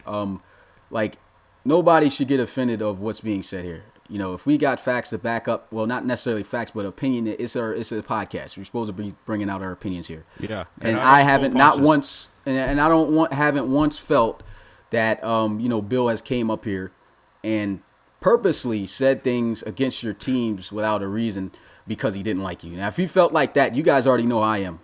Yeah. He wouldn't even be on this podcast. If I felt that vibe from him, he wouldn't even be on this podcast. But everything that he has said, he's had has had proof and good opinions on his reasoning why. So that's you guys got to be able to take that. I mean, this is a simulation league. Imagine if you were a real coach. If you think these type of shade questions that you feel is getting thrown at you is bad, imagine being a coach with some of the decisions that you guys have already made. That would have been bad. So I wouldn't take this as any shot towards you guys, man. Like, Yeah. just take it for what it is and prove them wrong, man. That's all you got to do. I Prove them feel wrong. like this league's getting to the point where we might need a little bit of a villain. Like the NFL's got Stephen A. and a couple other guys, or Skip Bayless. We need one in the RFL. Maybe I'll become that guy. We'll see. Oh yeah, and I know sometimes you guys don't approve with the things that we say. I know sometimes I even watch some of you guys' podcasts that you do on your own time. Coach Bachagalupi, I've seen him talk about, I even seen him say that, yeah, Smitty oversells things. I feel like I don't. I don't feel I oversell things. I feel like if I feel like that's what's going to happen, I'm going to put it out there. It's a podcast, you know what I'm saying? And I feel like this is going to happen. I said the Bulldogs were going to make the playoffs this year, and I truly believe that. Everyone laughed at me at the time, right? I did. Yeah, everybody laughed at me for making that, and that's what I felt at the time. And now that it's not true, I'm not going to feel no type of way about it. I was wrong, but hey, you never know. Bulldogs could probably still do. It's like, nah, let me stop playing. But anyway, just don't take this stuff too serious. Don't take this stuff to heart, man. Because for one, if it makes you feel some type of way and stuff like that, it's definitely going to hurt your experience with the league if you take some of this stuff serious. Just own that. Use it as motivation, man. That's pretty much what you use it for. Yeah, and now back to the Q&A questions. We got the first one we have is from Noah Regier. Could you see the Marshals taking the Lancers division spot and moving the Lancers to the 6th seed or 5th seed? I'm going to put it in there. Due to the Lancers playing the Shamrocks, Steamers, and Explorers still. Shamrocks, Steamers, and Explorers. Let's take a look at the schedule of the Marshals here. I'm already in the NFC file, so I don't know if you want to. You don't really have to go over there. I can just read off what they got. Well, I guess for a visual, I'll do it. I'll turn your volume down just for a visual here. And oh yeah, also to prove there too, guys. This before we get into that, like I was saying, I was not lying about these stats. These stats right here with Jack Winkler. You can go check that on your own time on a replay. But whose schedule are we looking at here? We know Lancer's schedule because he just said it. He also has the Monarchs yet. So there's 4 games left in the RFL schedule. He's got 1 bye win. And then the Marshals. So we're looking at the Marshals. So go to the... Yeah, okay, so the Marshals have 2 bye wins still. So that's an auto win. They should beat the Shamrocks, in my opinion. Yeah. The Desperados... I think they can beat them. That's going to be a tough one. But if they lose that one, I think they'll beat the Diablos and they'll get an auto win. So I honestly feel like they might only lose 1 game for the rest of their season. Now, what was the? See them go undefeated though for the rest of the season. Yeah, they could. They very well could. And then let's go. Just for visual sakes, let's go ahead. Oh, they're right next to each other.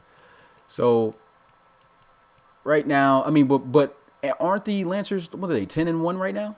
Yeah. So they're 1 game ahead of them, which is where the biggest thing is. Basically, the Lancers would have to. Yeah, they would have to. Yeah, you would have to lose 2 games, Noah, and they would have to win out for them to be able to catch up. So to be honest, I don't think they're going to take your spot, man, because you got auto win here. No, actually, they'd have to lose 3 games because the Lancers swept them this year. Yeah, that's what I was saying. The Lancers swept them, so they would have to. Okay, the Steamers, that's going to be a tough game. Shamrocks, I feel they should be able to beat them. Then the Explorers, a tough game. I don't think they'll win that one. And then the Monarchs, they should win. So honestly, even if you lose the 2 games that we feel like, you're going to probably lose, you're still going to lead the division. So honestly, man, I think the Lancers have probably officially clinched a playoff spot. I mean, technically, by the letter of the law, you haven't, but you'd basically have to lose every single game for the rest of the season, and the Marshals would have to win out to be a solid overtake on you guys. Yeah, like if you lose these 3 games right here, and my bad, you probably can't even hear Bill right now because I forgot the thing's muted. No problem. You guys are going to have to deal with the loud sound then. Yeah, if you lose these 3 games right here, that's when it's going to be a problem. But I don't think you guys will. And then, can they hear me now? Yeah, they should be able to hear you now. Okay. Vlogged games. I see you asked about Marquise Washington. He was a 98 overall in the rookie series or the college series, but that's the rookie ratings. That's the college series ratings. That's going to be adjusted to be more reflective of a rookie professional football player in the RFL draft. So no, he won't come in at a 98 overall. Yeah, and due to the boost, also he actually was a 99 in the college series when it ended. So he definitely the real deal. But in terms of like Bill said, he's not coming in no 90 plus overall. That's for sure. Then we had somebody who asked what the top 10 prospects for this upcoming draft are. Well, I guess we could look into that to an extent. Do I have the draft stuff? I don't have any scouting right now. Off the top of my head, obviously Marquise and Gino are up there. Drew Brewer is, in my mind, the number one choice. But that's just me because I like defense.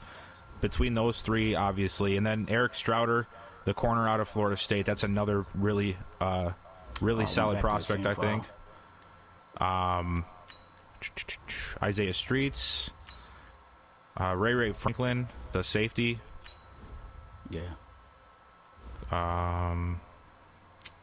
Yeah, no scouting. I don't have any scouting right now that I can do for any team, so I can't check the that's okay. The players. I'm looking. Yeah. After that, I mean, you could put Jocko Goliath. I thought he had a pretty good rookie series. Yeah, Jocko Goliath was good. Receivers. Did I say Carlton Scruggs or Rob Schultz? Those are some pretty good prospects. Those are some good guys too. Yeah, there's a couple guys, man. I really recommend you guys go back and watch the college series.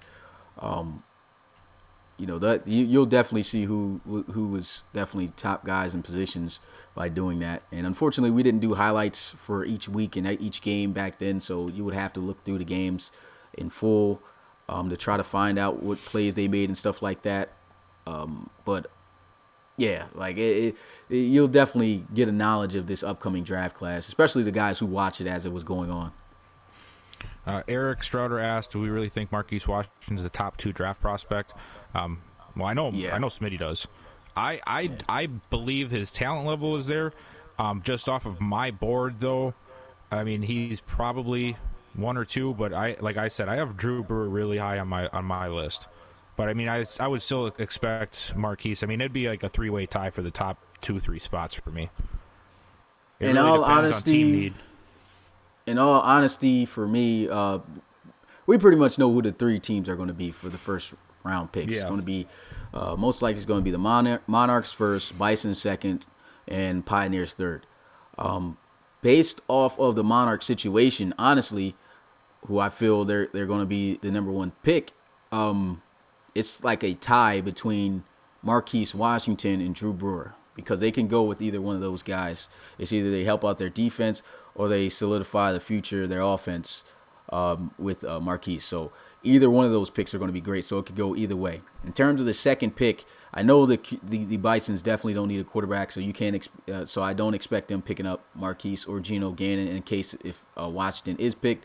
So I think at the number 2 spot, if Drew Brewer is not taken, the Bisons should go with Drew Brewer. And then whatever quarterback is left, or if no quarterback is taken, the 3rd spot would be would definitely be Marquise Washington or Geno Gannon for the Pioneers to an extent. Because, I mean, the Pioneers, based off how the quarterback play goes, though, too. But, I mean, you look at their defense has improved. But now it comes down to the offense on things they need to add. They need to add a little bit of pieces to their defense. But I think adding one of those quarterbacks will definitely change the game for their offense. And I feel like the 3 players that are most likely going to be taken are going to be Geno Gannon, Marquise Washington, and Drew Brewer. And then for number 1, it's going to be Marquise or Drew. Okay, and then my cousin is listening to the podcast for the first time and wants to know why there isn't an RFL team in Birmingham. Miller Kingdom, that'd be a good question for EA Sports. We're not exactly sure. These are just the teams they provide us to relocate to, and that's what we do. Yeah, so they didn't have Birmingham as a choice. So we had to work with the the cities they gave us, which they should have definitely expanded on. I would have liked to have a Yep. Birmingham team. That's different. Uh, But unfortunately, no Birmingham. Hopefully, paid that's something that they'll expand on. paid gang E. Word on that Tavion man, Hall. Tavion Hall. I'm not sure what. Is that like a question? I think he's just saying word on his guy. You know what I'm Oh, saying? okay. Forgive me. I don't know what he There's a Q&A saying. question. I thought it was something I had to answer. I don't know. said. Put some respect on Hall, man. Hey, So- me and Roland are still friends. I think that was a response to that. Sorry for being so late to the Q&A question, guys. What other questions? Darius Hodge had a really good question. He asked me this the other day. I wasn't sure how to answer it to him. Maybe you can enlighten. How does the scheduling work for the college series? Like, how do you guys figure out the scheduling for who plays who and when they play and stuff like that? Well, for the college series, man, last year's scheduling was very rough, man. I literally, honestly, just played people at random and made a little list thing, and it was terrible because I forgot. I don't know how I forgot that college football had conferences and guys that they play every year too. So I just completely was at first starting off with random games with teams playing just to try to make sure teams were playing different games for 12 weeks. But then, of course, the first couple of weeks, people were like, yo, where's the conference play at? And I was just like, oh, man. And so I literally had to make the schedule manually, like during the season. And that did not work out too well. So we didn't really get too many conference games. But I did fix most of that. We did get most conference games by the end of the season. But this season, what I'm going to do is hopefully these colleges put out a real schedule for their season if they were to play this year, because what I'm going to try to do is we're going to try to emulate what their real schedule is for this season coming up, and then whatever teams we have that are on that schedule that are in our college series, we'll make sure that they play pretty much the same week, and for the rest we'll just fill it in for the rest of the team. So that's how we'll go about that. All right, and now he wants to know about the top 5 running backs and rushing yards. Tavion, I'm assuming that's Tavion Hall Paid Gang E made Tavion Hall. Is that right? Yeah, he did. Okay, so he wants to know about the top 5 running backs this season. Well, I know that you're leading the NFC. I actually let me go to the stats here quick. So you have. All right, so I won't have a visual, but you go to the NFC side, and Yeah. I'll list the guys. So on for the AFC NFC side, okay, the leading rusher is Tavion Hall, 1,197 yards, 5.5 yards per carry, 10 touchdowns on 216 carries. You are leading Lester Gadsden by about 35 yards. He's got 1162 and 9 touchdowns. The next couple there, Bradley Atagwe, 962, 7 touchdowns. DJ Scott, 951 and 8 touchdowns. And then we got Rashawn Gary at 842 and 7, and Kenny Steele 803 and 8 touchdowns. I went a little bit past 5, but they were right here, so I don't know if you want to go ahead, Smitty. So once again, because it was a lot, what was the highest amount of yards over there in NFC? 1197. Okay, and that's Tavion Hall, right? Yep. All right, so And then he's leading the Gadsden's- league in rushing right now. What's Gadsden? Gadsden's 1162. He's like right there. All right, so Gadsden's number 2. Who's the next back? Atagwe, 962. Okay, so 3, 4, and 5 is right here with these 1,000 yards rushers. So we got Trey Worsley as number 3 rushing back with 1,038. And we got Damani Manuel with the Conquistadors. Dang, I didn't even know he was up there like that. Yeah, I didn't see that. Wow. 1,020. And then Dre Shivers for the 5th spot rushing in the league for the amount of yards with 1,009. So let's go ahead and look at the league total in terms of touchdowns rushing. How many? Who leads in rushing touchdowns over there? Pretty sure Tavion Hall with 10. Oh no, Trey Worsley's got the most in the league right now with 12, and then it's Tavion Hall with 10 at number 2. And who else? Gadsden has 9. Okay, and there's a couple of 9s over here. And then there's a few 8s over here too. Yeah, so we got Carlos Berry with 9 and Langford Cloud with 9 over here. Dang. Tom Wilson has 8 rushing touchdowns. Oh, he does? Yeah, wow. Wow. Yeah, dude's a monster. Okay. But yeah, All right. those are your leading rushers right now currently in terms of yards and touchdowns in the RFL.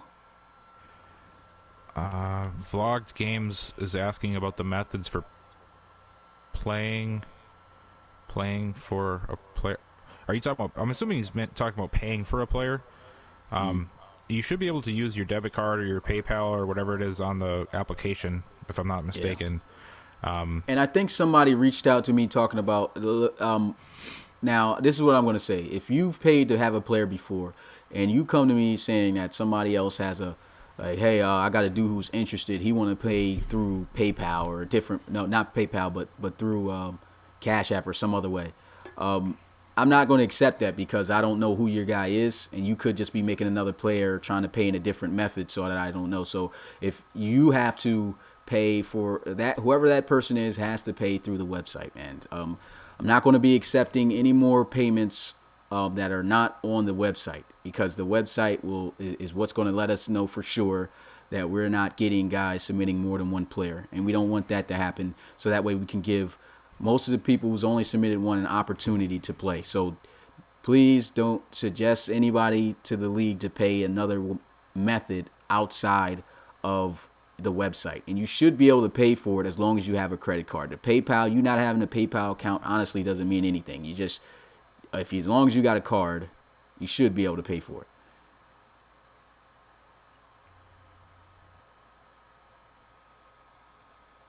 Okay, I'm trying to figure out. My dang chat log automatically went to the bottom, and now I have no idea where I left off. Oh, man. I know, right? My phone's just about done right now. It keeps cutting off. So, You guys really talking that? Oh, yeah, you are. Wow, okay. I think I'm back to where I was. Okay. We getting everybody amped up, man. I mean, definitely a good podcast as usual. Yeah. And we're a little bit. We still got a little bit of time here. Our podcast at times, usually around 2 hours. We've only been on here for an hour and 12 minutes. I see, Justin. Do you think the Steamers can get the second seed and a wild card bye based on their remaining schedule? Okay, so we're gonna have to go cross conference on that one. So. Steamers. I'm going over to their schedule right now. So you think they could get a wild card bye? And the number 2 seed. Well, you're not going to get a wild... Oh, yeah, wild card. Yeah. Wild card bye if you get the number. Okay, I'm tripping. I thought he said he's going to be the number 2 seed in a wild card. I'm like, you can't... I can't do that. Let's go look at that schedule. Well, Diablos, I think you're going to win that game, but that's still a toss-up. The Diablos are, sometimes they play lights out. Lancers is going to be a tough one. Yeah. You do have two auto wins, which is good. And the Gunners. I think he'll beat the Gunners, man. They're just not a good year for them. Yeah. I mean, you have a chance. The only thing is you basically have to rely on the Lancers. Really, it's going to come down to your Lancers game. If you beat the Lancers, that's going to really help you with getting to the number 2 seed. Because honestly, I believe he will get it if he beats them. Yeah, I believe so, too. He would just basically have to win out and hope that the Lancers lose 1 or 2 games to solidify it. I'm not sure how that's going to work with. Well, the Lancers. What's Justin's record right now? 8-2. 9-2. 9-2. 9-2. So yeah, if you beat the Lancers, I'm pretty sure you win the rest of these games here. You beat the Diablos and the Lancers, and then you look at the Lancers here. If he's 1 game behind the Lancers and he beat them, it doesn't matter if they have the same record or not. I think Justin's going to take that. It does in terms of conference wins and divisional standings. That's what I wasn't sure about. Well, when it comes to conference wins, I mean, Justin's got that. Yeah, but it depends on the time. It's what I think it's going to end up coming down to at the end. It would come down to the division wins, and if it comes to division wins, then Justin's got that. Well, technically not. Well, is Justin undefeated in his division? Yeah, he's beaten every team in his division. Okay. The Lancers lost. Was that from a divisional team? Yeah, that was the first week against the Desperados. Oh. Yeah. So if you beat the Lancers, you get that. You most likely will take that second place. But to be honest, man, I don't think you're going to take the. I don't think any of y'all would take second place unless the Thunderbirds lose, because Thunderbirds are now over the Lancers. Well, yeah, but that doesn't have any bearing then on the second spot. The second spot is just Lancers. He just Oh, wants I'm to know tripping. if he I gets to don't the know why I number 2 still seed. thought that the Thunderbirds were number 2. No. I forgot. Yeah. Okay. Okay. Yeah. So yeah, you got to beat the Lancers, man, and win out. Will there be trades after the season before the draft? That was from Christian. Most Yeah, likely. Yeah. we Trades. have trades throughout the offseason. We have stuff leading all the way up to the draft. We don't really have much for restriction on that, except for, of course, the cross conference stuff. But even then, we have a little bit of a thing in there. We can talk about more about that stuff in the Discord. And Cross conference. I don't think we do cross conference trades at all until the next Madden comes out and we start. yeah, That's how we sort do of the that. rule of thumb has been like once the off season hits and we're pretty much done with the current game, because from there all it really is just putting that player on the team. But yeah, it's only player to player. There's no draft picks involved with that. Yeah, I can't really remember too much on that, but yeah. Will there be a reveal show for the upcoming college recruits? What I plan to do on that, the thing is, man, is honestly a tough time crunch because we're gonna have to build all you guys in the file for one. Yeah, we would have to build every single one of you guys. We're still hoping that these guys release the college rosters for us to even get started. If that's not built, then the chances of us doing that for you guys is probably not going to happen. But that's definitely something we're trying to do, especially on commitment day. On commitment day, I wanted to try to make a probably like a live video, if possible, of all the players that had that chose what school they were going to, or at least make a poster of the players of some sort, going to a certain college. So it's something we're working on, man. So if for guys who don't know in the college series, if you are going to a school and you are in a spot where there's multiple players on a college team, trust me, you're going to want to transfer, because if you do not transfer, you're not going to get no playing time, and you're not going to get drafted high at all, or drafted at all if that happens. So, you definitely want to make sure that you are in a spot where you will get playing time, because if you don't, it's going to hurt you significantly. So, yeah. I just wanted to add to that really quick because I think there's some information out in the Discord right now because we're getting a lot of new guys in all the time. If you get invited into the Discord, you see the updated spreadsheet I put out, and you see that you are tied up with another school where there's a player of your position and you don't want to go there. I know you want to switch. I know you have a school in mind. Just hold off. We're not changing any schools right now. I've been telling people, I think I've told 15 people this week. We will have a day for it where everybody will have a choice. We'll work it out, so I think we'll have to at least work it out so we know who's probably going to be who at the school. But we'll get it figured out later on. We're not too concerned with it right now because we have the players. The guys are here in the Discord. All you do is you got to stay active with us, and you'll get to choose where you go. But I've had guys, even the same guy, asking me multiple times in the last couple of weeks. A couple of guys asking me the same question 2-3 times. We're not doing any transferring right now. We're not going to stick you at a school where you're not going to play. You will have time to do it. It's just not right now. We're still focused on the season. We got a lot to take care of for the rest of the RFL season first. We'll get to all to that later. Don't worry. Don't fret over it. You'll have your chance. Okay? Yeah. So no transferring. Just know that you're going to be able to fully commit somewhere and have a clear view that you're going somewhere that another player isn't. Okay. So not to mention, you guys still ended up making quarterbacks in this league. So it's already 25 of you guys. So, of course, we're going to make sure that you guys get the best opportunity. Now, if you guys decide to try to stick it out and stay in a position where there's a player at, the way that's going to work is I still haven't quite decided I think it should be for whoever submitted the application first. But what's also going to be bad is if the player who submitted the application first and got to that school and committed first, and he's put in the application, his attributes aren't good. Oh, this is another thing too. From now on, which should have been the case from the beginning. I'm pretty sure I made this announcement, but you cannot change your player attributes once they are submitted unless you like really messed up. Like I'm talking about, you didn't follow the rules at all. That's the only way you can change your attributes. You cannot come to me or Bill asking to change. Oh, I want to have 99 this now, or I want to have 85 this now. You cannot do that. Once you submit it, that's it. Because we're not changing guys like off of that. That's why that way, we're not just having guys just pretty much trying to finesse the system. And that's why you read the application, man. You got to put and you got to be realistic as well. Put it in places that is going to help your player. I see guys putting receiver attributes on quarterbacks. Like why are you putting that there? It doesn't make any sense. Your quarterback's going to turn out to be horrible. And that's the truth. With those guys, if it's something really bad like that, then we'll talk to you and be like, look, dude, you gotta change this.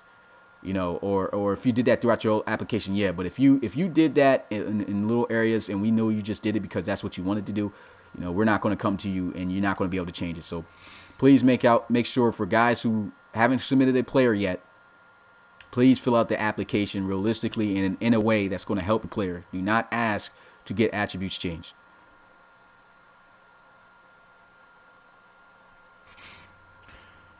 And then just going through, I see a couple questions about mock drafts. We're probably gonna transition the podcast to that sort of stuff later towards the end of the season. We're gonna have quite a few weeks before the draft and after the season ends, where we're probably just gonna be covering season stuff and draft, of course. So. But without the teams being set for sure right now, I don't know if Smitty's going to want to try to muster up a random mock draft right now without knowing for sure who's picking first, who's picking second, who's picking third, who's picking fourth, and all that stuff. Definitely got to wait until like just about the end of the season for that, because you're not going to know who's picking where, So and usually you don't get mock drafts like that, and it's week 13. Guys usually aren't talking about the draft yet. Anyway, so guys got to wait until that time shows up, and then we'll try to do that. But like I said, man, it's really a crunch time because the college series for the next guys coming in is going to be here before you know it, man. And also, I guess we do have some official big news to break as well. We have come up with a date on when the RFL draft will be, and the RFL draft will be on the 18th. So the RFL draft will be July 18th. For the guys who are in the college series, who were in the college series, who will be in this year's draft. So that's how we rock it, man. And it will be from the 18th, I believe, to the 18th. Let me see if I'm not mistaken. 18th to the 20th. Yeah, so 18th first round, 19th will be the second and fourth round, and the 20th will be the 5th through 7th. And this time we're going to do it completely different, where we're actually going to do the presentation live for you guys instead of it being just a video. So you guys will actually be able to watch it live in real time as we come up with the picks and stuff. That's what we're working on. Not guaranteeing it yet, though, because we're still working on things to make sure that it works smoothly. But I'm pretty sure we should be able to do that this year for you guys. So it'll be probably the best draft that we have to the best draft presentation that we've have to offer you. I think I got all the questions. If I missed a question, put it in. But every couple of minutes, my thing sort of refreshes and drops me to the bottom of the page again for the chat. So okay. I'm done trying to go up and find things. All right, so we started this at 8:30. We're 6 minutes away from 2 hours, so we'll have 6 minutes. So we're open for more questions for the next 6 minutes, and we'll end this at 10:30. Yeah, but I don't even think I finished my thing that I was talking about with the time crunch, man. Because that's why I brought up the draft date. So the draft's going to be over by the 20th, right? In the college series is literally going to start up the next month after that. In a month, so it'll be like in the middle of August. So if you think about it, we don't have too much time to showcase the guys coming in. We're definitely going to try to work on that But during that time, if we haven't already and no rosters are being built, we're focused on building all of your prospects in the college series. So there might not be a time for us to be able to, other than the commitment day, to show all the prospects coming in and do a little thing like that. So, I would like to, but if time does not allow, I just want to make sure that I start the college series up on time. Still no official date for that yet, but it will be coming most likely after the draft. And, we'll let you guys know. I did see something. Who do you think's getting NFC Defensive Rookie of the Year? Well, Vlog Games, I know that your player is listed as number 1 in the Defensive Rookie of the Year rankings, but, and chances are it might end up cracking down like that, but I'm going to be honest, I'm not a real fan of how the game is managing rookies, because if it was up to me, and I don't know how Smitty feels, there's quite a few guys that I would put ahead right now that aren't even on this list. I don't know why or where they pull the numbers from, but it's a little, I don't know, not exactly as tip-top as I would expect it to be. So, right now your name is at the top of the list on the Defensive Rookie of the Year for the NFC, but no offense to you either. I don't want you to take it as like you shouldn't be there, but a guy like Tyrone Johnson who's doing great this year. I don't know why he's not even on here. Exactly. That's a Madden issue. Yeah, Tyrone Johnson, honestly, is like probably the best defensive rookie in the NFC side, and isn't he for best defense for linebacker right now? Yeah, that's the thing. He is ranked for. He's number 5 right now out of the whole entire NFC for linebacker of the year. He's right not there even for on the rookie list. So that's just a Madden error. And Madden seems to only be doing this for the rookies. I don't know why. The rest of the rankings, in my opinion, seem to be just about spot on. But there's no reason that Tyrone shouldn't be in that list leading. Like I said, no offense to I think your player is Diego Lizarraga, if I'm not mistaken. Is that right? Yeah. But even if you win it on here, man, look, if you win it on here, you win it. Yeah, you win it that way. Just, in my opinion, I just don't see that Madden does this a very proper way. Yeah, but if you win it on here, bro, you're Defensive Rookie of the Year, so I wouldn't worry about it. Well, right now, you leading that list. Before it was Rayshon Berry, so you must be doing something good over there, man. And even for offensive, Donovan Rhodes is up here, but I've seen a lot of people making the case for Marshall's rookie receiver. He's going off. What's his name? Sean. Sean Acosta. Sean Acosta, yeah. Yeah. And Sean Acosta, let's look at his stats, man, because his stats are ridiculous. He's having a great year. He's ranked number 7 in receivers overall, which I still think is too low. But, I guess that's about right. But he's on the top right now. Yeah, look at that. He leads the team in receiving yards right now. 835, 5 touchdowns. And he's not even in the offensive rookies list. Nope. It's weird. Yeah. There's like a handful of guys who should be here, maybe, and then there's other ones who probably shouldn't even be on this list. Yeah. Which is unfortunate. Hopefully it gets fixed.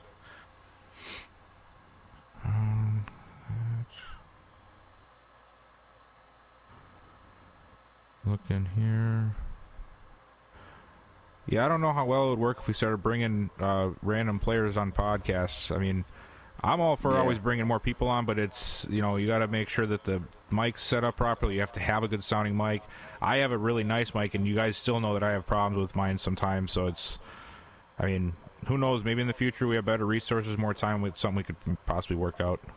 Yeah, and then in terms of that, we can't just throw anybody just off the rip in here too. It's got to be somebody who I know can speak well, who I know is going to be able to answer questions the right way and not just act any type of way on the podcast. And I'm definitely a big advocate for that, to make sure that we don't just bring anybody on a podcast or commentating. Got to be able to have some type of skill to an extent to be able to talk on here. And then for draft though and stuff like that, I wouldn't mind doing that. It's just the hard part would be how to set you guys up to talk, because right now the way I have Bill so that we can have graphics is going through the Elgato.